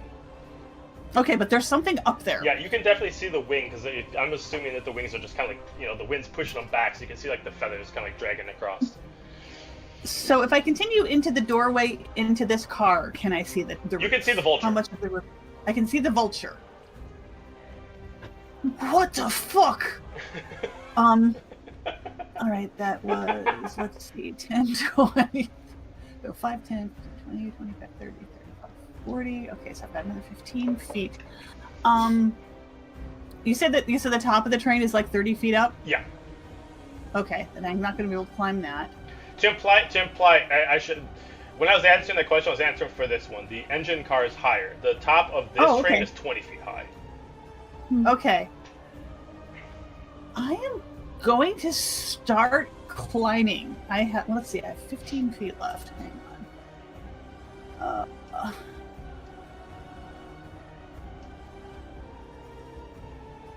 So, climbing is half of your movement? Climbing with a ladder is not half your movement. Climbing like a tree using your athletics. Yeah, so there's a ladder, so you can climb up. There's a ladder, so I can get up another. because that was 30 and then 15. I can get up 15 feet. Okay. So I'm going to start climbing up toward the top of this. All right, got it. And by the way, as you can probably tell, in case it matters, I dropped concentration on the fog cloud back there. Makes sense. That is no longer relevant. Yep. Okay, so that's my bonus. That's my movement. Action I want to take. Actually, I'm going to dash to get to the rest of the way up onto the top of this Okay. train. So I am up here now. Okay, sounds good. And that is my turn. Okay. We go to Azalia, followed by Alistair. I am currently in this car. How much movement would it be to get on top of this? 20 feet to get on top of the one that you are currently on. That's how, if you use the ladder, it'll Okay. take you 20 feet to get up. Or if you fly, it's 20 So- feet. Yeah. I'm gonna fly up the 20 feet and I'll go by Roneen. Okay. And then we can, let's see, how much more? 30 feet, 5, 10. No, that won't get me across. I'm going to shoot at Dira because I am quite positive it is not Dira in there right now. Okay. And I know she can definitely do some damage. Big damage to us. And I'm guessing a 12 does not hit? No. Okay. I will hold off until my next turn then, Okay. where I can get closer. All right. To end off the round, we got Alistair. Yep. About that. No. Okay. Let's do some stuff here. Let's go ahead and we're gonna cast.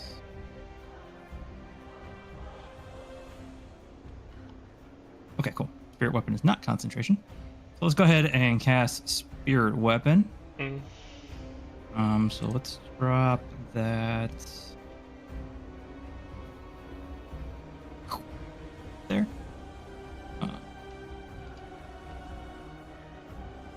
Over, so we know. Okay.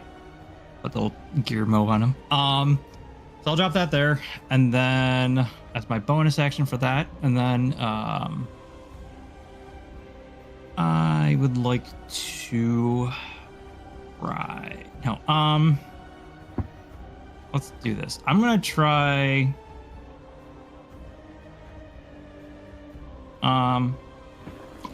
Let's just swing at her. Fuck it. Just take a swing. Okay. I don't do that very often. It'll be for funsies. For funsies. All right. I'm gonna swing at her with the Crimson Rose here. Okay. That is going to be a 16 to hit. Miss. Okay. Okay. So that misses. She puts up her sword and kind of like slides it away. It's close, but she's able to like parry your blade and push it away. Sure. And then spirit weapon will get an attack here. I think it's that is a 17. Again, kind of pushes the blade again and just misses. Okay. So like yeah, just kind of like ding ding. Okay. I don't get anything for flanking it, right? I'm trying to remember that. No. Okay. Just double checking. Okay, cool. Yeah, I think that's a little like that. Okay. Top of the round, we go back to Eternal Guardian. She Make a is. save. Make a save. Oh. Spirit Guardians. It's 24.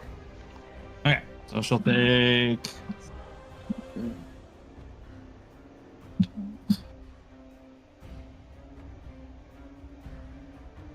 So half of 19. So that'd So be 8 and 4. 9. Oh yeah. So, okay. Okay. And her speed is halved. Okay. She just kind of looks about how she's about to get surrounded. She sees the space. She kind of like looks over past the vulture. She looks around to everyone around her. She looks again past the vulture. she immediately positions her blade like right in front of her, and then her eyes immediately go pure black. And she is going to summon an ally, and she's going to summon.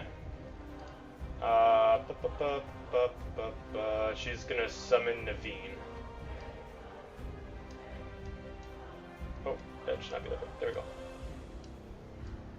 And she summons her mage right back here. As you just hear her whisper something to herself, as you just, like Roneen and Azalia, if you can see her behind you, you can see that she's responding to some kind of command. I'm going to have her roll initiative. That puts her right between Roneen and Azalia.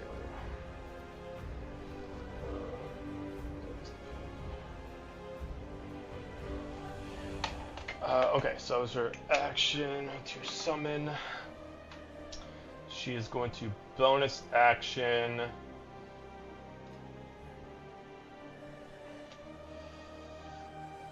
She just looks at Alistair and she kind of just smirks, and then she's going to bonus action Spirit Shroud. And she is going to do. I'm going to have her pick. Let's stick with Radiant. Yeah, she's going to do Radiant damage. And lasts for 1 minute. And you just see like these just spirits kind of floating around her as she does this. And that's her turn. So we're gonna go to Bjorn.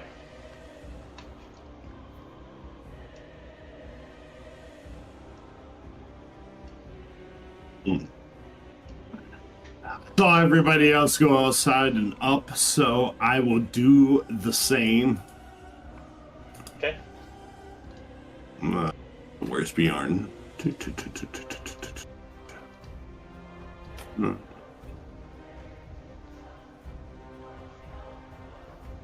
Yeah. And I will.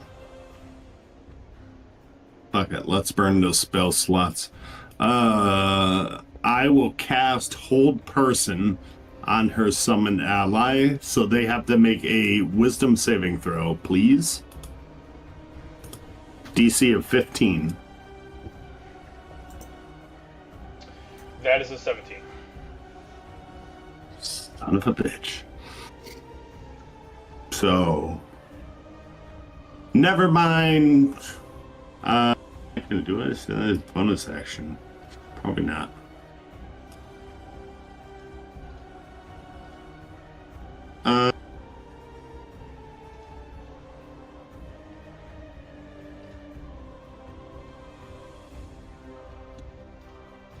Who's there?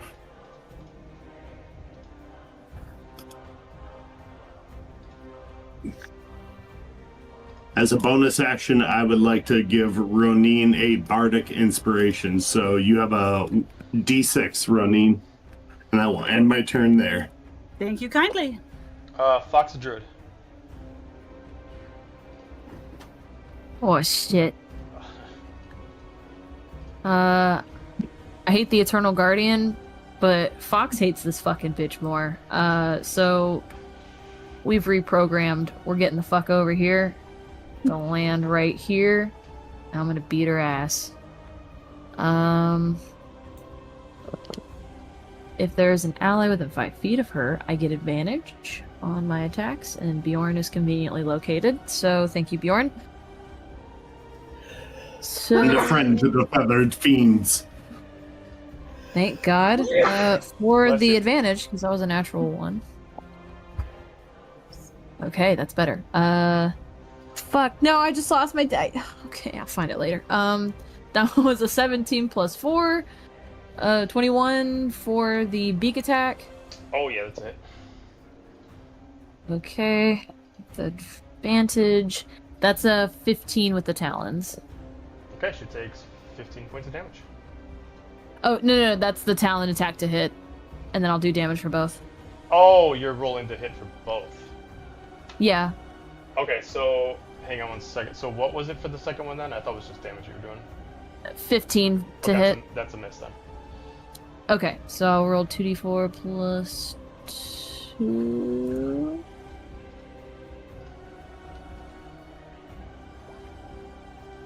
Okay, so 5 plus 2, so that's 7 points Okay. of piercing. Okay.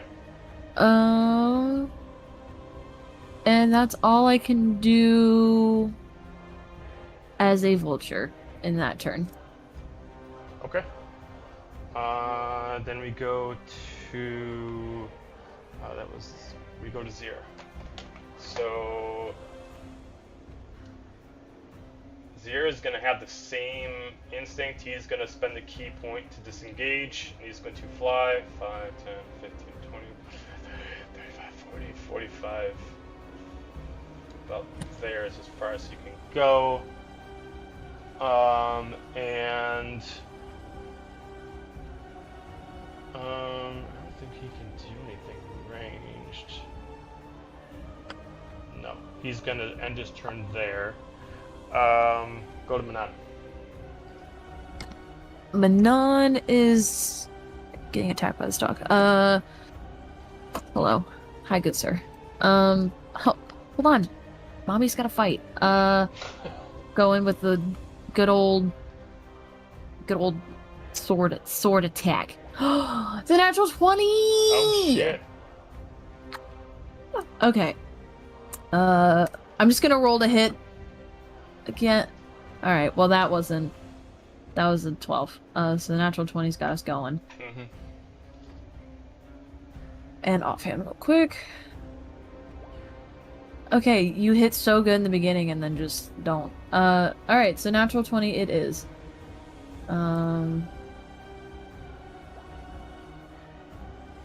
Roll twice, and then we're gonna burn another seal. Which I guess would get... Would the seal get doubled? As well if it's attached to the sword attack? I'd say DM yes. rolling. I rolled... I'd say yes. Thank God. Alright, because I rolled really good for once. Okay, so 19 plus 7, all slashing. No. Hold on. So 19 plus 7, that's 26, plus 2d10 for the extra d10. So 26, that's 37, plus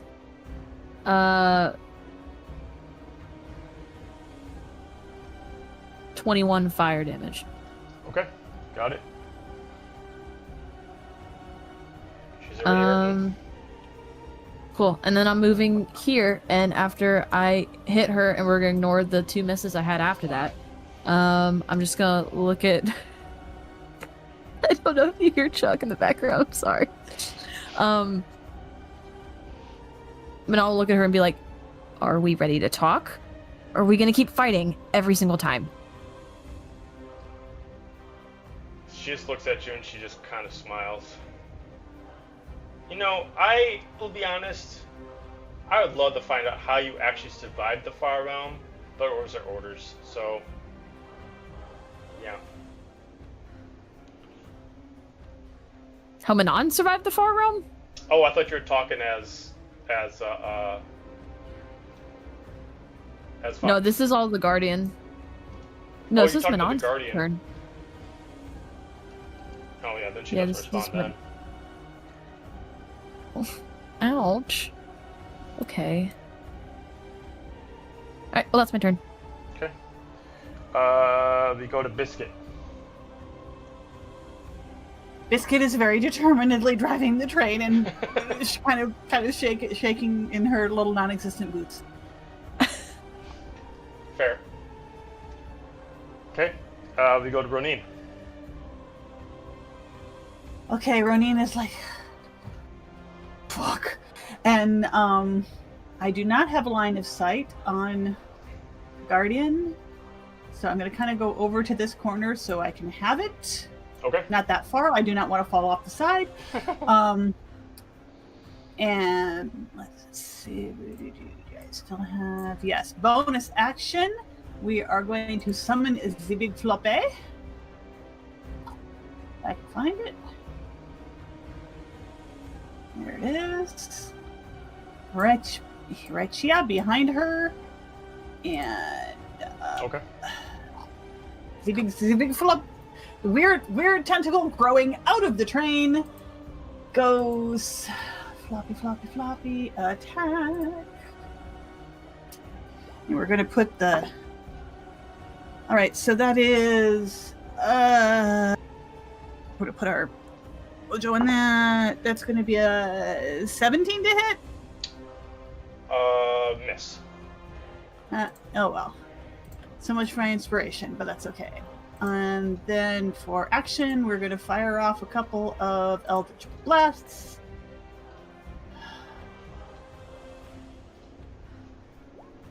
$20 to hit.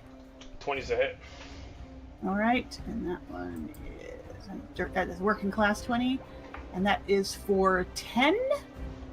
And then second beam, 24 to hit. Yes. That is, was that a, no, it wasn't, okay. And that is going to be for 2 force damage. Okay. And then we still got the clicky boots going, so I might as well try and get a little, I'm going to run over, that's not me, run over here. Take a swipe at Big Birdie. No, that's one of our. No, Yeah, that's one of ours. That's ours, isn't it? Yep. Take a swipe at which lady? That's who. Taking a swipe at her with my big icky knife, my flensing knife. For 21 to hit. Yeah. And that's 4 slashing. Okay. And then I am going to use my extra action to disengage and come back over here. Okay. She disengaged away. Sorry about that. Disengaged all the way. Anything else? Sorry about that. Hit the wrong button. Nope, that is my turn. All right, we go to Naveen. She is going to look pretty pissed. She is going to first see how much damage she's getting from the vulture, and she is going to do 6th level vampiric touch against the vulture.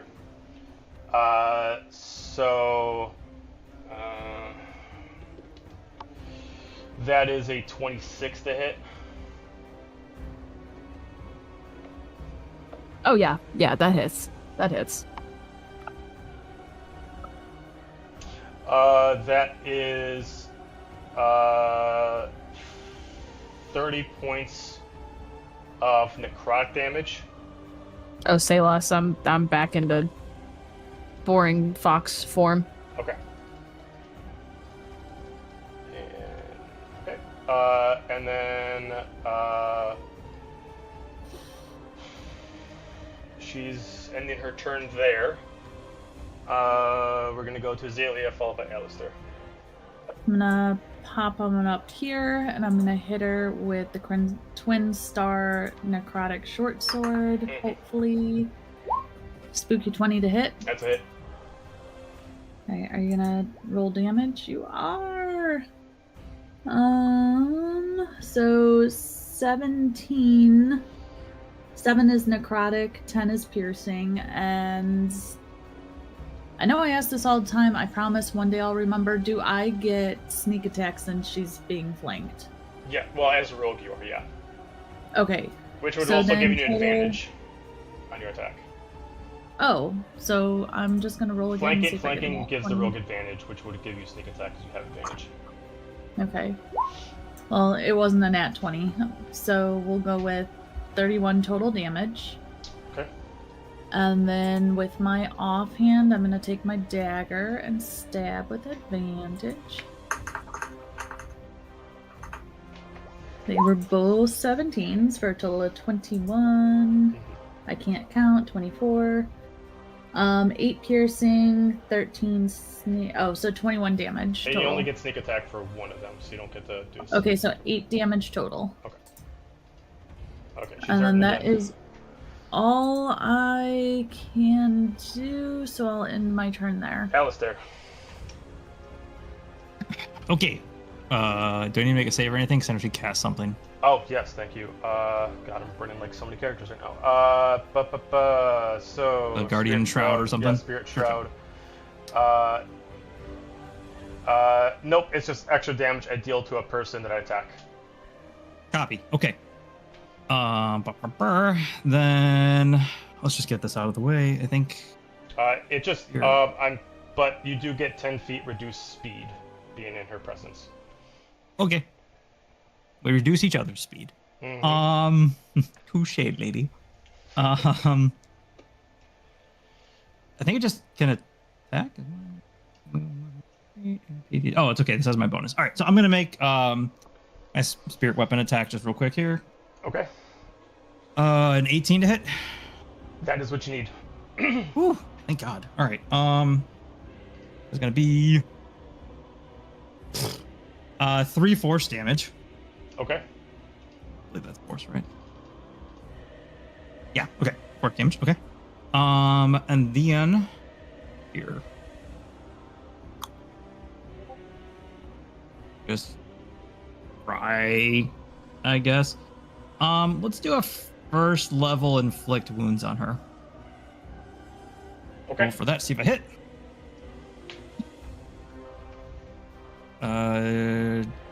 Working class 20. That's a hit. Cool. All right, that's gonna be 3d10.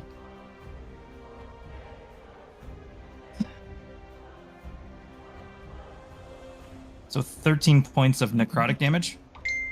Okay. That seemed to go through. She is resistant. Okay. All right, good to know. All right, and then I believe that's my turn. Okay. Start of her turn, she's gonna see she's starting to get surrounded again. She is going to 4th level. Save and throw. Oh, yeah. Sorry. Oh, natural 1. Oh, yeah. Okay, so she's gonna take full damage from this then. That's a huge thing, but. Ooh, neat.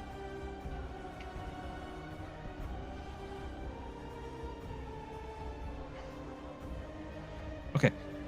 20 points of radiant damage. Okay, so she's gonna take 10. Okay, sorry. Continue. You're good. Alright, so 4th level Thunder Step, she's gonna immediately teleport, and she's gonna appear right here. As she's summoned, she's gonna create a thunderous wave as she strikes down with her teleportation.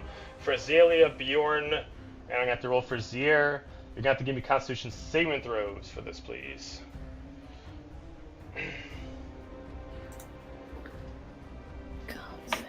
Zier failed. 15. Fail.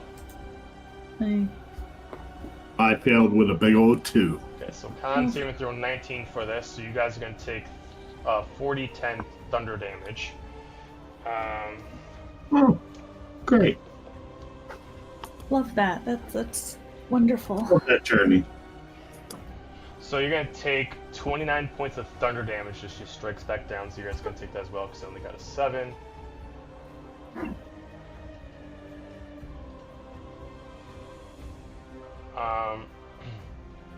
And then she is going to use her multi-attack to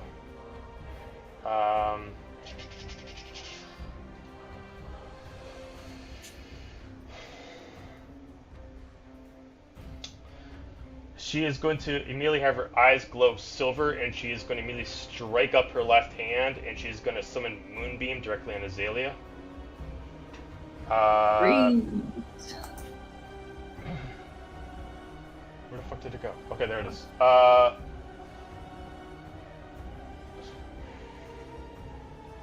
Okay, so you don't do anything now, just when you start your turn, enter your turn in there.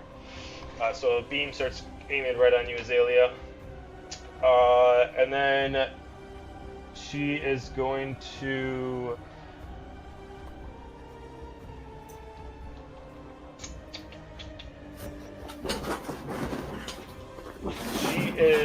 going to bonus action. She's going to Misa step over here. That is her turn. We're going to go to Bjorn.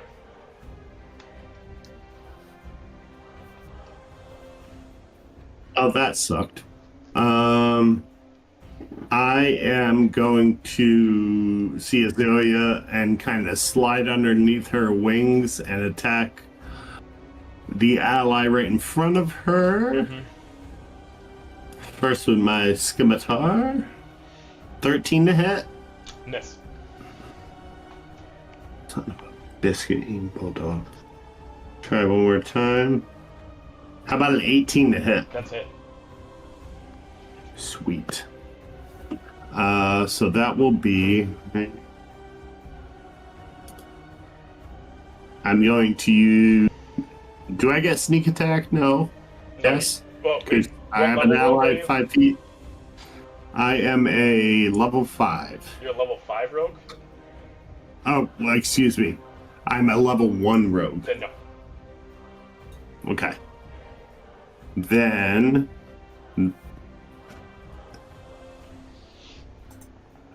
With my defense flourish, they will take 16 points of damage. Okay. And I will end my turn there. Okay, we go to Fox the Druid. Hey, Joe. You said you're 1 level rogue, Bjorn? Correct. You would get sneak attack. They get that at first level. But at multi-class, I think it doesn't give it to him until 2nd level due to multi-class rules. Let me double check. I mean, I have sneak attack in my... Is it in your sheet? Yeah. Oh, then Once if per it's your turn, sheet, you then deal got it. 1d6. Okay. That's what I thought, but I don't know. So let's just add, let's add 6 points of damage to that. Okay. And then we'll end my turn.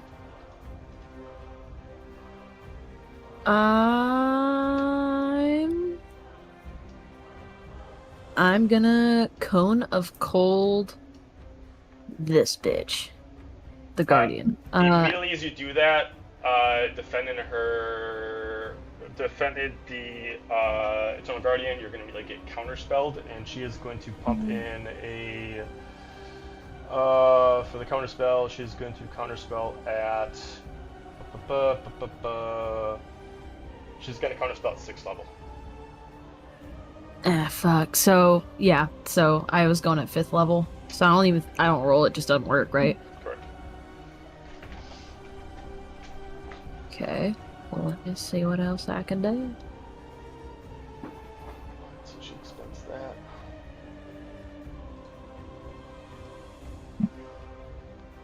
Alright, I'm going to...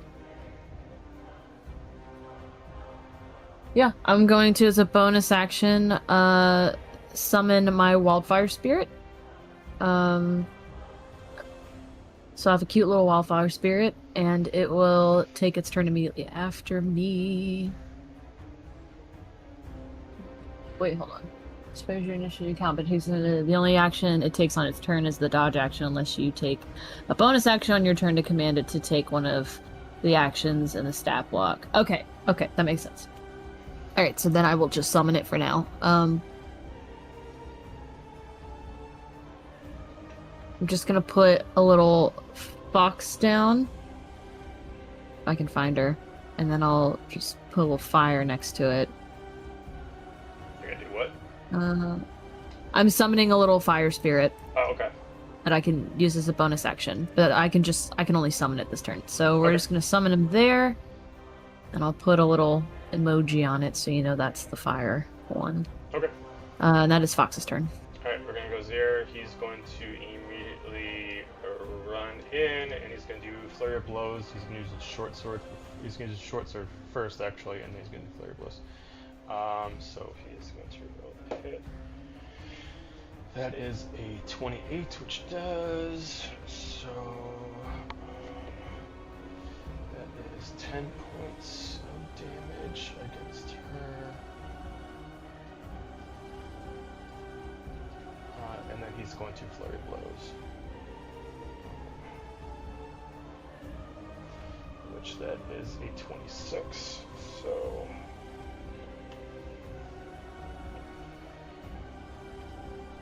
can you distract Chuck for a second? Ask him how What? you want to do this. Okay, want to wait, beat the shit out of the see. mage? Alright, hold on. He's gonna love this. Dramatic pause. Dramatic Oh, he wasn't even pause. here. Dramatic pause. How you gonna be the best player when you're not playing, bitch? I'm throwing shade. I'm sipping on haterade.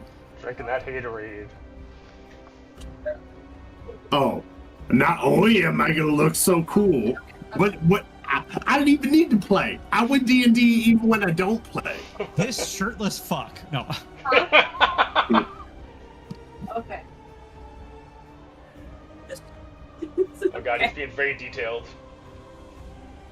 He kept Man adding after on my what own he heart. would say and do as I was walking away.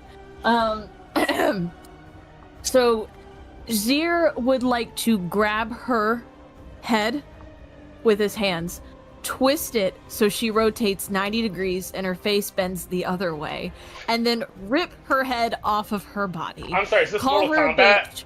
And yes, he also would like to call her a bitch and throw her head over the side of the train. Sure. I mean, there's no reincarnation after that. Yeah, she did. Finish her. Chuckality. Yeah, right? Flawless victory. after all. Friendship. Friendship. Literally, Chuck ran the train on her. As soon as she falls, reaction from the Eternal Guardian, as her eyes are going to glow immediately bright sapphire, and she's going to get super pissed. We're going to go, he actually, nope.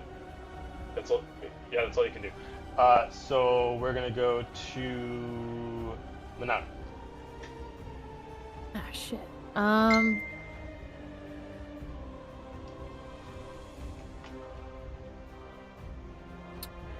How far can I do this thing?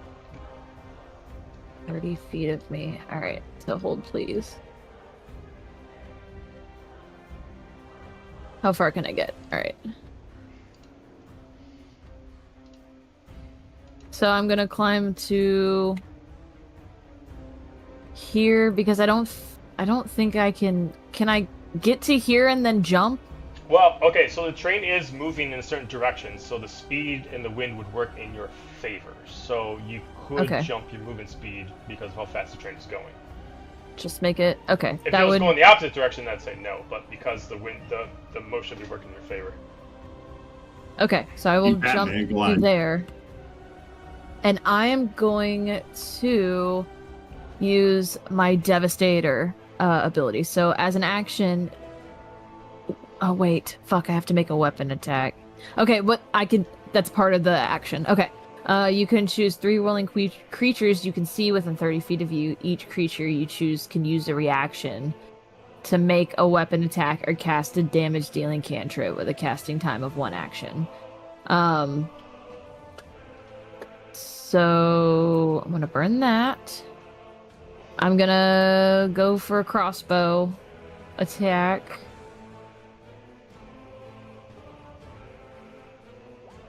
Alright, well, natural 1. But that's okay, because you guys can... I don't have to... I just have to make the weapon attack, okay? Is it a magic weapon or is it a regular weapon?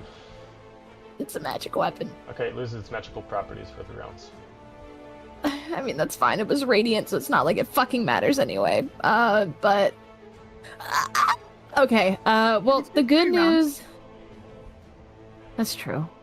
At least it's not broken indefinitely. 3 willing creatures. I'm going to go with Fox and Zir solely because they look like they are much more powerful, and I'm also going to choose Roneen. Okay. So you can use you can basically spend a reaction to make a weapon attack or cast a damage-dealing cantrip. That costs 1 action. So if you guys want to do that, knowing go it's for it. cantrip and knowing that she's immune to my fucking mind sliver, we are going to go with the Eldritch Blast, tried and true. First beam. Am I rolling these separately? I can't remember. 2 beams. Separate attack roll for each beam. First one is 16. Miss. All right, second beam. 11. They both miss.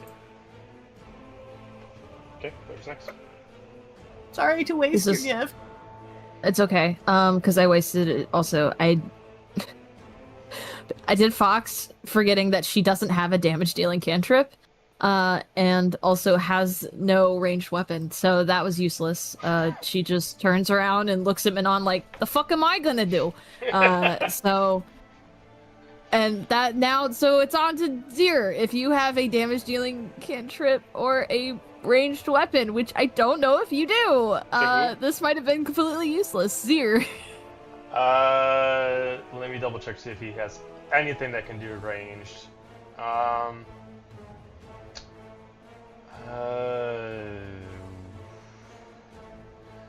As far as damage-wise, everything is melee. He has spells that can heal and do some other things, but for damage-wise, he only has melee. Excellent. Love that. I made And a no great ranged choice. weapon? he's No ranged got- weapon? No, I gave him exactly what he had before, which was a short sword.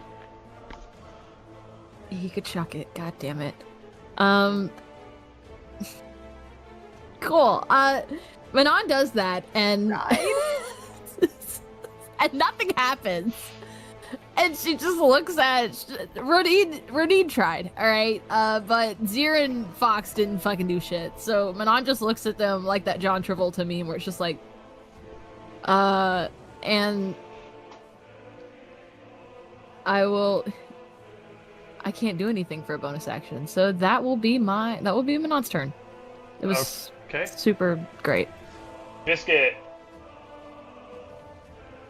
Biscuit is driving the train, and He got a long way to go and a short time to get there. here's for Mama. Just keep going straight. Just keep going straight. You keep For now. to anybody who's down there, you just hear a bunch of squeaks, but in your head, because you telepathically communicate, right? Yep. He is just like, danger, curve, what do I do?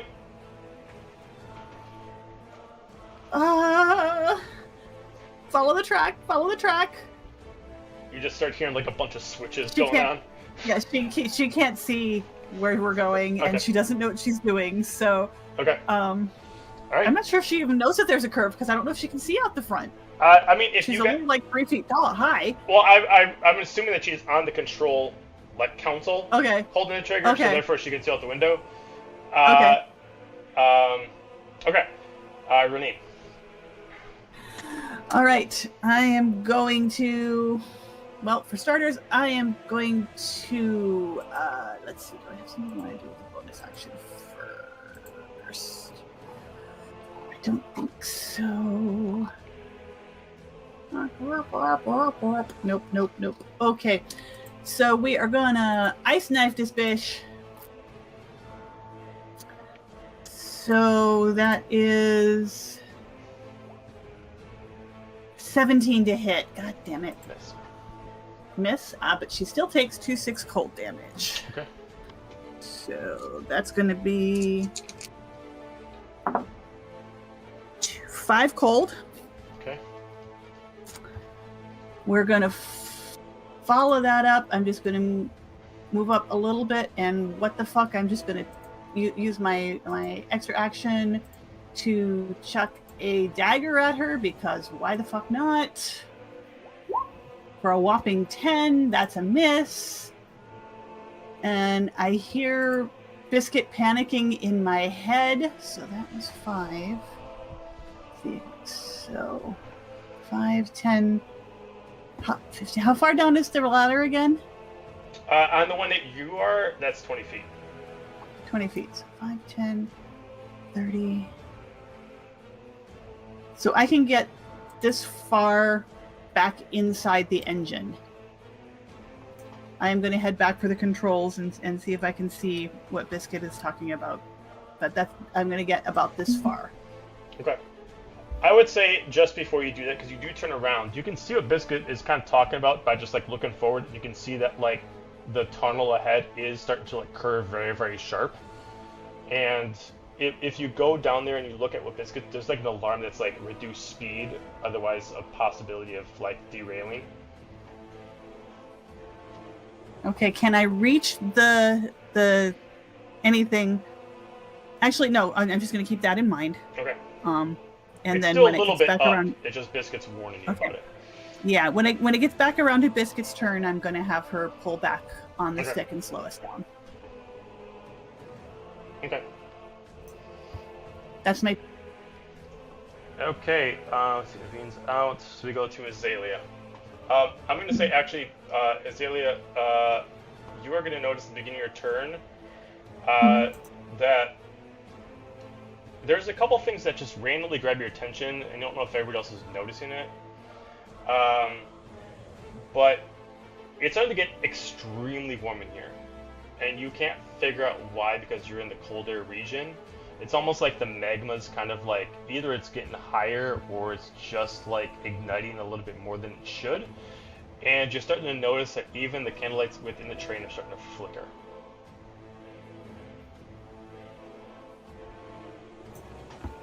You know, I'd really like to get out of this heat, so let's get this train moving faster. And then I'm going to fly on over next to the Guardian and try and stab her. Okay. Oh, it was so close to a 19. 17? No. I will try my offhand. That was even worse. I did nothing. And I use 5, 10, 15, 20. I can't bonus action disengage since I used my offhand. Is that correct? Correct. Yeah, Is use that your offhand to use Technically your. my bonus? Yeah. Okay. Well, use your action. Both your action, and your bonus action would have been used. So yeah. Okay. So new that I'll just be standing there looking stupid after not hitting her. Okay. Mm-hmm. Alistair, at the beginning of your turn, you notice the same thing that she's noticing. It's starting to get extremely warm in here, and it's even for you guys, it's a bit uncomfortable. Can I use an act? Like, can I make a roll to see if I can figure out what's going on at all? Yeah, what kind of roll do you want to make? You can do Arcana, you can which one, or Investigation, Insight on something. What would you like to do? You're even noticing like the candlelights within the train are actually starting to flicker, like it's also fucking with like the lights inside. I guess let's make a. I guess I wouldn't know anything history-wise on this thing. Let's try an insight on it. See if we can figure out. Okay, just investigating what you can see. Yeah, Yeah, that works. 17. There is, from what you can tell, whatever is happening is actually not the environment. Something else is actually reacting with the train in this environment to actually manipulate the heat. If I look like over the side of the train, can I see anything like beneath the train that's messing with the magma? When you look, the magma still looks the same. It's not the magma. It's just like something is increasing the heat in here. And as you kind of like look down and you kind of look around, it's actually like, if anything, heat is actually being stripped from the place. Like the candles are starting to go out, like something is actually absorbing the heat and transferring it on top of the train. The magma is actually kind of drying up. Okay. What color are the Eternal Guardian's eyes right now? Currently, right now, they are sapphire. She normally has a gold eye. So far, you've seen her normally, whenever she uses any of her Guardian powers are gold. So far, you've noticed when she uses her Warlock powers, they've been black, but you've never seen her have sapphire eyes yet. Question. Or tell me if I can feel this or not. Does it feel like the heat is going in that direction, like being pulled? You can tell it feels like it's staying stationary with the train. Like it's moving with the train itself. Okay. I gotta assume that either A. No, because I think Roneen would have saw somebody inside the train when she went in. Okay.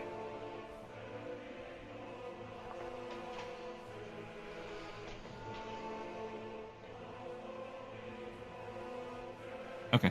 I'm gonna move to here. And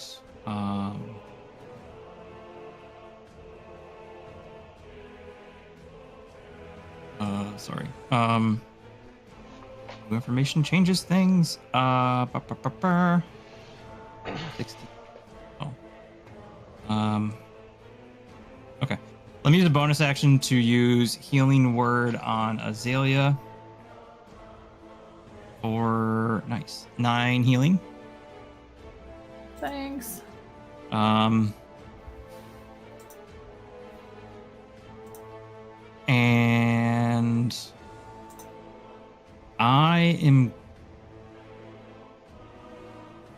I'm gonna yell across to everybody. Get off the car. Get off the car. I think she's pulling in heat for some reason. And then I'm gonna climb down. So is it fine? I should be able to hop down. To get within that pull pin again. Okay. And as soon as everybody can get over, I'm gonna try to use my held action to pull the pin. Okay. Got it. All right. Top of the round to Eternal Guardian. When you say that, she kind of looks at you with a crooked face, but she kind of holds position as she just kind of smiles. And then she looks back at Azalia, and then she looks over at Zier, then she looks at Fox and everyone, and as she does, she kind of goes back to pissed off as she just kind of like, you see like the blood mark left of her friend, and you know, so far people have died so far the past time that she actually keeps bringing it back. And then she just immediately positions her blade in front of her, and as you see these 3 runes on her blade, she's going to immediately say the words repel, and one of the runes is going to glow in the same color as her eye. And then you're going to see the whole blade just turn into sapphire. And then she is going to attack Azalia.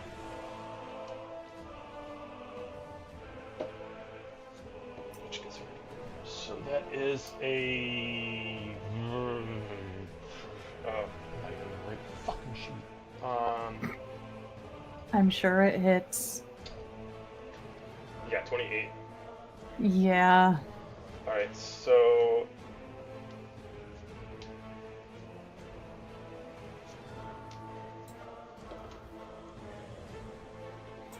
that is 42 points of radiant damage. So 21, because I'm resistant. Mm-hmm. Okay. If you have spell slots, she drains you of a spell slot when she does this. Oh. Like all of them? 1 spell slot. So you can choose whether or not you just want to subtract it from a higher level, or if you want to subtract yourself from a low level spell slot. I only have first level, so it makes it easy. Alright. She's going to attack you again. That is a 27 to hit. Mm-hmm. And then she's gonna pump in a 4th level Divine Smite into it. She doesn't have to. It's okay. She's pretty fucking pissed. That is going to be 83 points of radiant damage. Yeah, I'm down. I'm down. Well, you're gonna take that half. So are you still down even though you take that half? I'm down. Okay. I'm still way down. Okay. Due to the power of the blade, she gets to attack again. She's just gonna immediately step on Azalia, look at everyone. She's gonna immediately point the sword at Manon. As she's just does this. Just gestures to come to her. As she has her foot on Azalia. And then she's gonna end her turn. Some kind of fucking game. She's gonna hold her action. But she's just gonna put her foot... Technically, she can't actually have her foot out of turn on Azalia, but I'm just doing it for cinematics. And she's just kind of pointing the sword. You can assume that she's intimidating, that if you don't do what she says, she's going to, if you don't come closer to her, that she will kill Azalia. She's going to end her turn there. We'll go to Bjorn.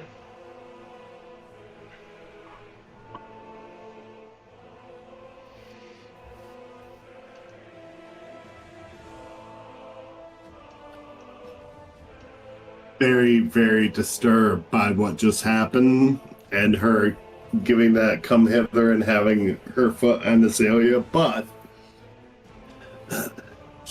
I'm a worldly man, so we'll see. I am going to select. I'm going to move to the edge here and jump back into the train and make my way to the angel, and I would like to, as hard as possible, slap the angel in the face. Okay. Alright, you just slap and shoot. The hell was that work on for? our friendship skills.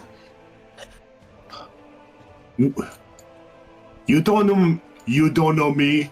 You don't know what's going on. But if you know the Eternal Guardian, she's up there. And we need your help. She immediately, like, whether or not you expect this response or not, she immediately grabs you by the cloth of your shirt. She immediately just yanks you down towards her. Do not tell me what you need.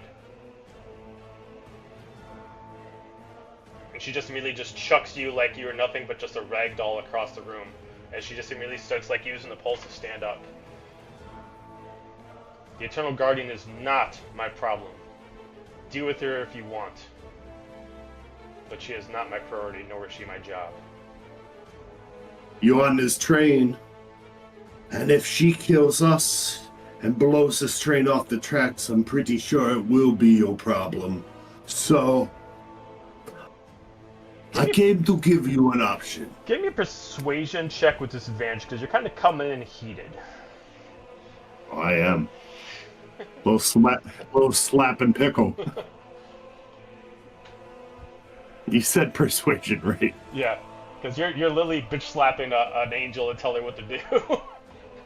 Hey, 23. Oh shit. She just like looks around and she's like totally taken in by the area. She's like, her eyes immediately, like, while she was down, her eyes went to a standard humanoid, like human, like a look of their eyes, and immediately she's just gonna gloss them over, as her eyes are gonna kind of go into like kind of ethereal darkness, but not black. It almost looks like a void in her eyes. And then she's just going to immediately just kind of like look up as if she can see through the roof, and then she's just going to start walking towards the door. But she's just going to do it very calmly. Anything else on your turn? Okay. As I'm crunched against the wall after I got thrown, I'm gonna do like a little bow and lean towards the door, like, after you, milady. Fox the Druid. Oh shit, that's me. Look, I have a beef with this lady, and we took out the other one that we absolutely have a beef with. But this is like... I'm gonna use my... She's gonna immediately interrupt you, and she's just gonna look at you. I'm not saying this out loud. This is my thought process. Okay. I'm just doing the accent because I kind of miss it. Okay. I'm sorry if it's annoying. I'm having fun. But she is gonna roll up her sleeves. And Isn't she sleeveless? Yes. And she's gonna look at the Eternal Guardian. Now look, we can kill you like we did your little prodigy. So sorry about her. Zia's got opinions. Or we could talk this out over some good berries. You ever had a good berry before? Look, you good-for-nothing druid. I let you live in the far realm. Now you come back? If I don't know if you remember, it's been some time, but I do remember. No, you tried to kill me, actually. You tried to get her to kill me. Clearly didn't work. Clearly powerful enough. You don't want to mess with us. So how about we have some good berries and talk it out? She doesn't say anything. She keeps All her right, fair she moves enough. her eyes back to Manon. Gonna use my action to have the little flame spirit over here. I mean, oh, that's the wrong character sheet. No wonder that's not working for me. I mean, how desperate is it? Like, how bad is it that if I do some shit, she's gonna by proxy... I don't know. Is she just focused on Manon, or if I do some shit, it's gonna not end well for Azalia? Because... You don't know. She's really focused on Manon right now. A little bit of cinematic clarity is she's threatening Azalia's life to Manon. Take with that what you will. Alright, well, I only just met these people, so we're gonna... Fair.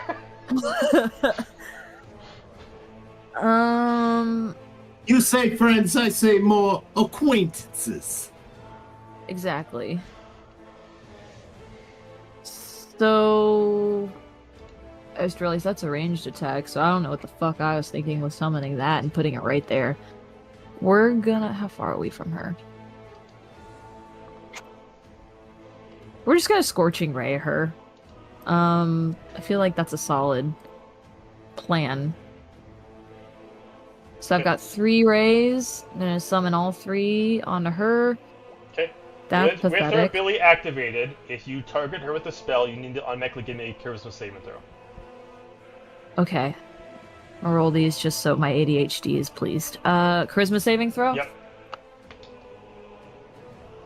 That's a hearty 7. Okay. Whatever you cast your spell at, it reduces 1 level. Okay, well... so that makes it a 4th level instead of a 5th. And I had... I think only one of those hit. Her AC is 18, and only one was a 20, the rest were not an 18. So it's just 2d6. I give her 11 points of itching and burning. I'm so stupid. Okay. I'm done. Alright, that's all I can do. That's all I'm gonna do. Biscuit. Biscuit is going to pull back on the stick and slow us down. Okay.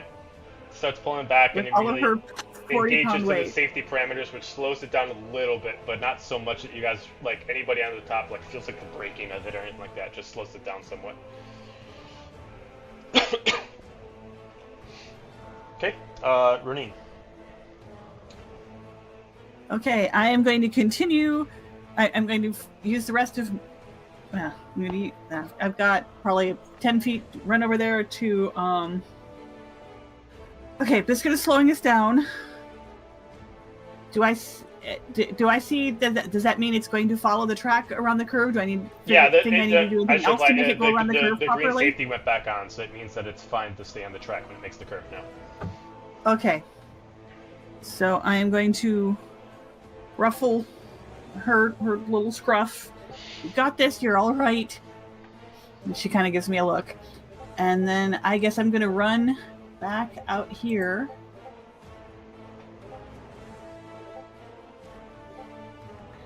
And climb up next to Alistair. And I do not like what I see, but I'm going to Eldritch Blast anyway. So that's... First one is a 7, definitely does not hit. No, wait, that's the wrong thing. I hit the wrong... That was not the attack roll. Sorry about that. Oh, it's 25. That's better. Yep. So, first ray... Whopping 2 points of damage. Second one, natural 20, baby, for a 27. Nice.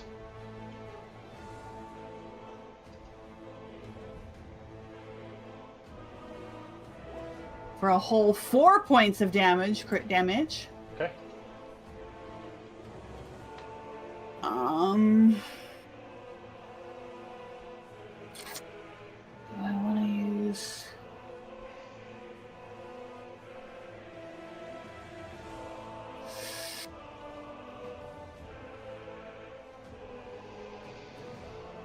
Yeah. I heard him say we want to get everybody over to here.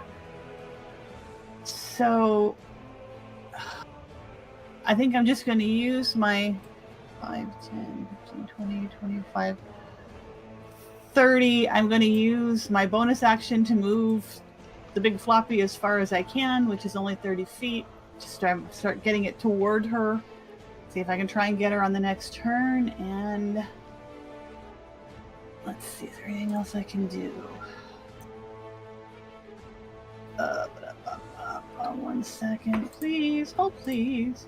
Remind myself what actions I can take with my extra action. Tab weapon attack, dash, disengage, hide, use an object. Nope, that is my turn. Okay. Azalia, saving throw, please. Alright, dice, don't fail me. That's 1 fail. Okay. You start hearing a voice in your head. You can tell of your father that's, hang on, just hold on. Alistair. Okay, I'm gonna plead to the DM here for a second and try to do something real dumb. I mean, I allow dumb things. I know you do. So, can I attempt to burn all my actions to full-on Captain America jump using the train speed to open my wings and cannonball slam into the Eternal Guardian with my shield? I mean, because it's badass, I'll say yes. Literally, he's just gonna like see Azalia go down, and he just like grips his shield, jumps, and gets underneath of it, opens his wings, and just straight into her. Okay. I'll say you push her back like 5 feet, and you can kind of go right in the middle of it. Okay. And then, yeah, just like full on charge shield, bash her back, Okay. and then land there and be like, get the hell off my sister, you bitch. I like it. I'm always good for the Captain America jumping and shield bash. That's my turn. Cool. Alright. Top of the round, we go to Eternal Guardian. She's just gonna see you passing by, and she's just going to immediately like look back at her blade, keep her eyes at the same color she is, and she's just gonna whisper something into her blade again. As you're gonna see another color activate, as her eyes now kind of have a bit of like a purple on the like the framing of them as another rune activates. And you're gonna immediately see like more radiance kind of come off the blade, almost like it gives it a little bit of reach. And she's gonna attack Alistair now. So that's a 22. That'll hit. Okay.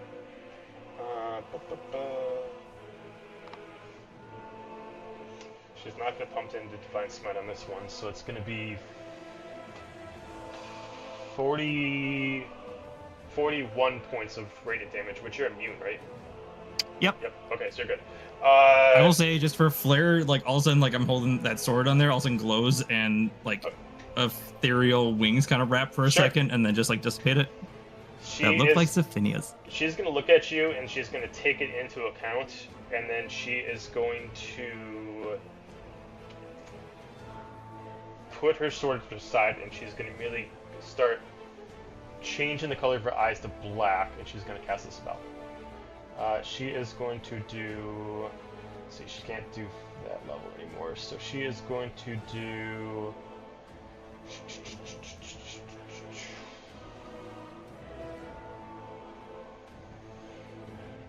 I totally forgot. Technically, she started her turn within my Spirit Guardians. Oh yeah, wisdom saving throw. Yes, please. That would be 15. She succeeds, so she'll take half. So Okay.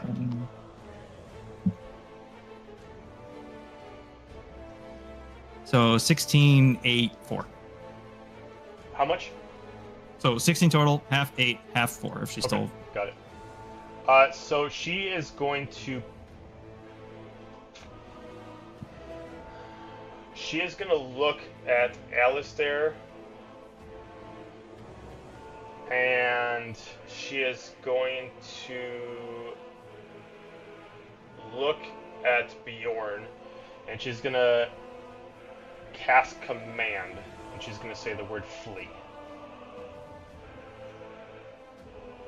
So I need you both to give me a wisdom saving throw.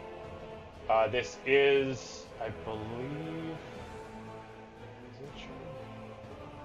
No, it's not. Does it matter if I'm still in the train and not outside the train?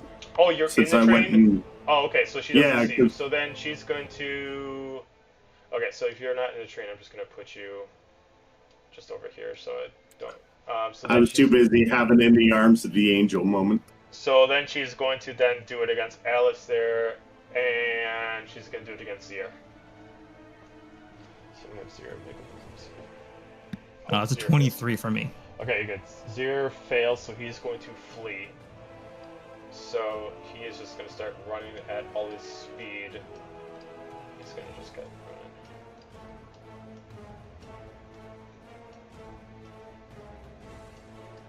And then she's just going to kind of like look past you, Alistair, and she's going to look at Manon.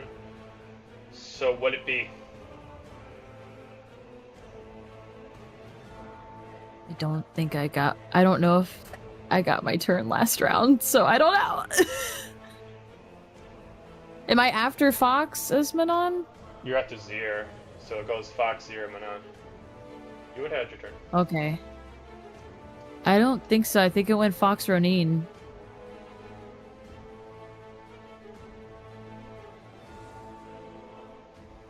I can't remember Manon. I'm not tripping. Yeah, I don't It's remember cool. doing We'll find out anything, this and I turn. don't remember Zier getting in there either. We'll find Zier out this time ran- on yeah, Dragon okay. Ball Z. Okay. She is gonna hold the ability again to. Well, she can't now. Well, no. Yeah, she's gonna move 5 feet up here. She's gonna move just right there, so she doesn't give you the attack opportunity. And she is again gonna put the blade right next to Azalia and keep staring at Manon again. Bjorn.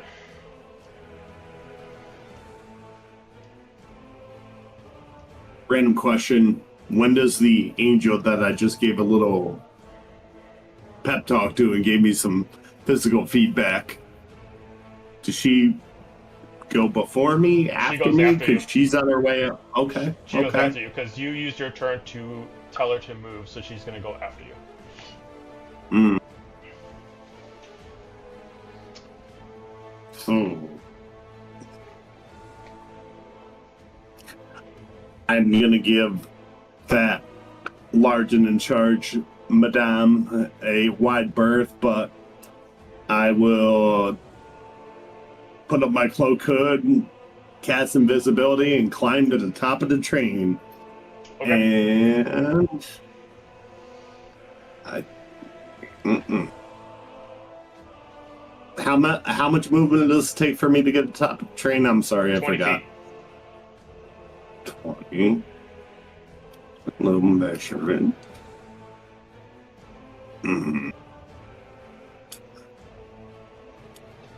Okay, I'm going to Predator style move over here and crouch and just wait. And then my turn there. Okay. Fox.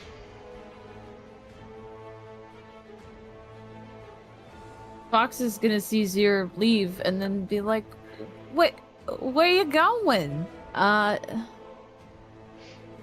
What's my intelligence?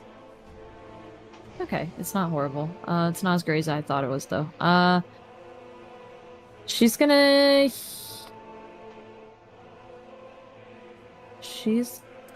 see Azalia on the ground and be like, "Oh, all right." And she's gonna cast Healing Word on her. Or... You're gonna cast Healing Word on Azalia? Yep. Counterspell. Well, fuck. She's gonna do it at... What can she do? She's gonna do it at... Did I tell you how much I hate magic? She's gonna do it at 4th level. Yeah, that beats me out. Because it was only 2nd level. Bish. So that's your decision. To try to heal her and cheat the deal. Come here. As she just starts putting the blade closer to her neck. This is Fox. This is Fox. Oh, right. God damn it. That's what I was thinking. I was like, I bet that happened last time, because, yeah. And don't forget the angel. Yeah, it's not the angel's turn yet. As this fox. So if that gets counterspelled, she's just like, all right. Hey, girl, I think you should go talk to something. Didn't you want to talk earlier? And that'll be Fox's turn. Let's see, how does...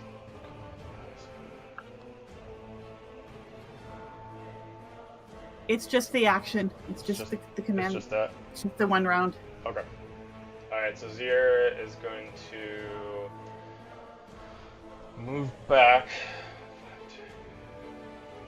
to about there, and 5, 10, 15, 20, 25.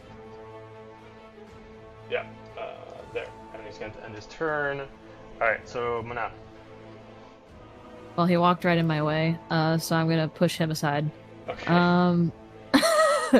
Be like, bitch. Manon will walk over with her swords at her side, and she's going to walk up to Dira and get really close. And she's just gonna say, yeah, you're right. You're nothing like Dira. She wouldn't resort to such cowardice tactics and shit. And she's going to try to parry. She's got her sword, so she's going to try to use one to swipe the sword away from Azalia and use the other sword to go in for a stab attack. Wait, you're going to take Azalia's sword? No, the sword that's pointed at Azalia. Okay. So I'm going to use one sword to parry that away so it's not pointed at Azalia. Use the other to go in and just try to stab her. Okay. My ultimate goal is just to get her off of Azalia. Okay. I mean, so then you're just freely just pushing her sword away from Azalia for one, so you're just attacking with the other one then. Yeah. Okay. Yeah. What do I just roll for an attack? Yeah, you just attack with one of the swords. I'm gonna use my offhand to do that. Cool, it's a fucking 12. I need to start physically rolling, because these aren't being nice enough to me. You see it all the time. I know, and then it never changes!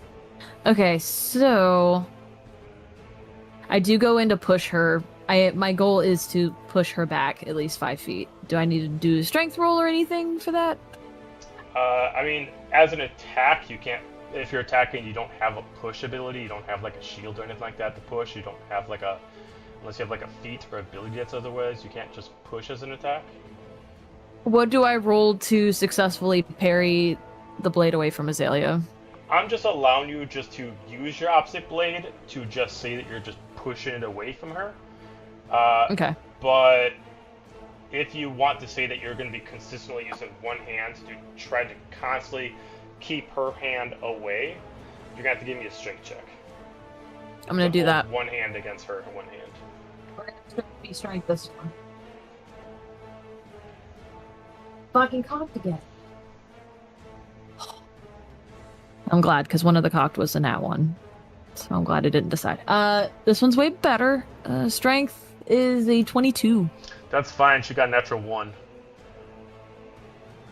So I'm gonna say that you put in so much surprise force into her that she wasn't ready for, that she actually drops the blade, and it's like right behind her, and just like pierces into the metal itself. She really thought this was Dahlia's kid. No, bitch. I do push-ups.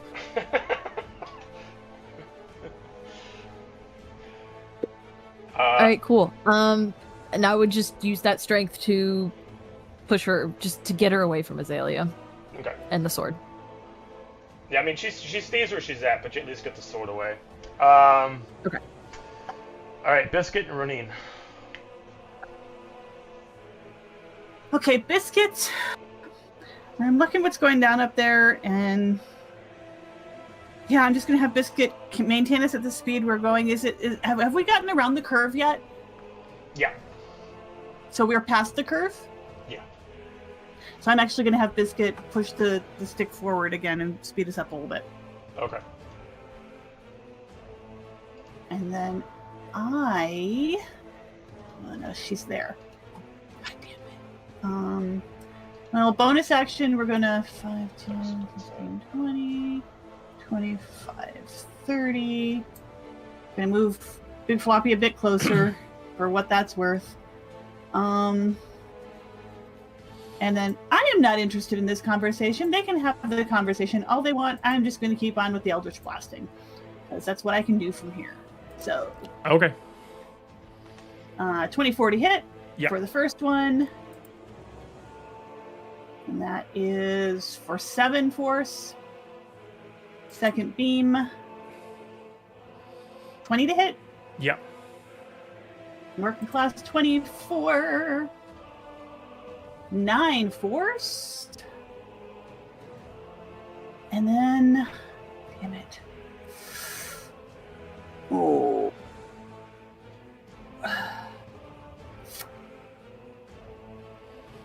What else I want to do?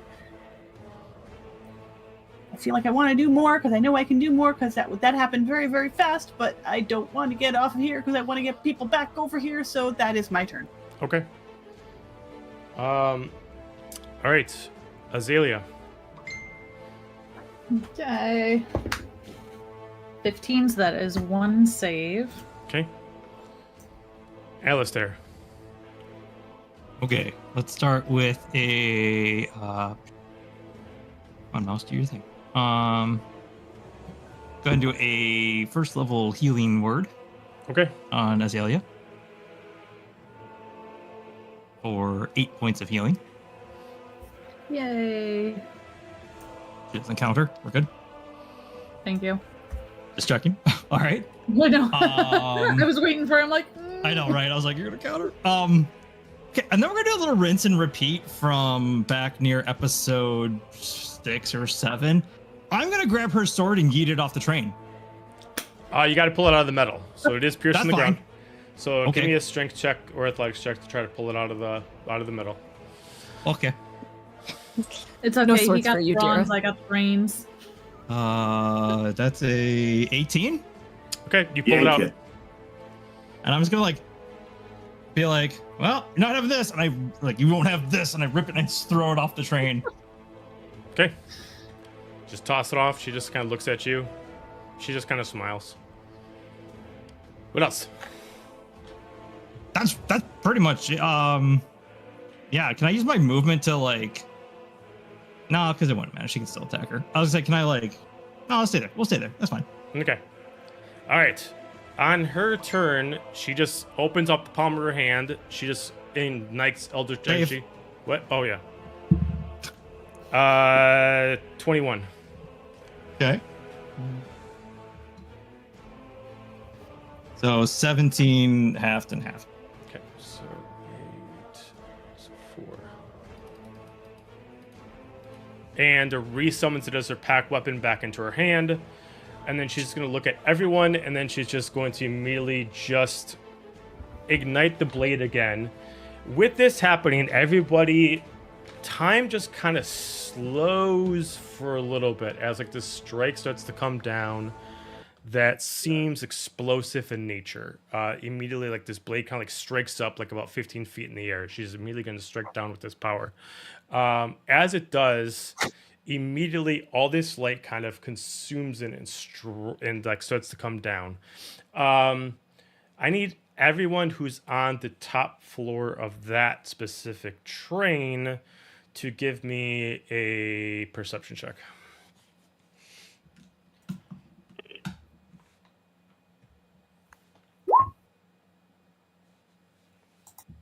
That's a nat 1 for a 6. 13. Okay. That's an 8. Lights are pretty. Manon got a 15. Fox got an 11. Okay.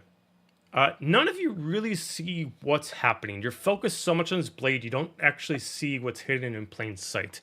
As she pulls back, you first think that things are slowing down, kind of like these are your last moments as she's stricken down, but you don't realize until after it's happening, something's actually holding her back. As you see, kind of like immediately, all the lights have dimmed down in the whole place. You guys are only relying on the radiance of her own energy and the dark vision that you have at your sight. Magma has gone to a complete solid stone. The lights inside the train have gone completely dim. All lights have been extinguished, and all the furnace and all the heat has gone to one specific spot.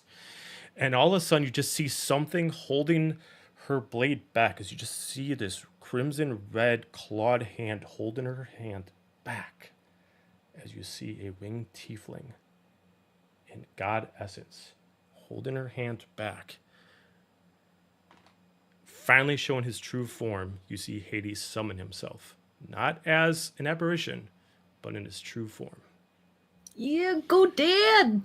And that's where we're going to end it. Ah! Shit. Shit getting real. We told you Dira was alive. Ooh, you're in trouble. My dad's here now.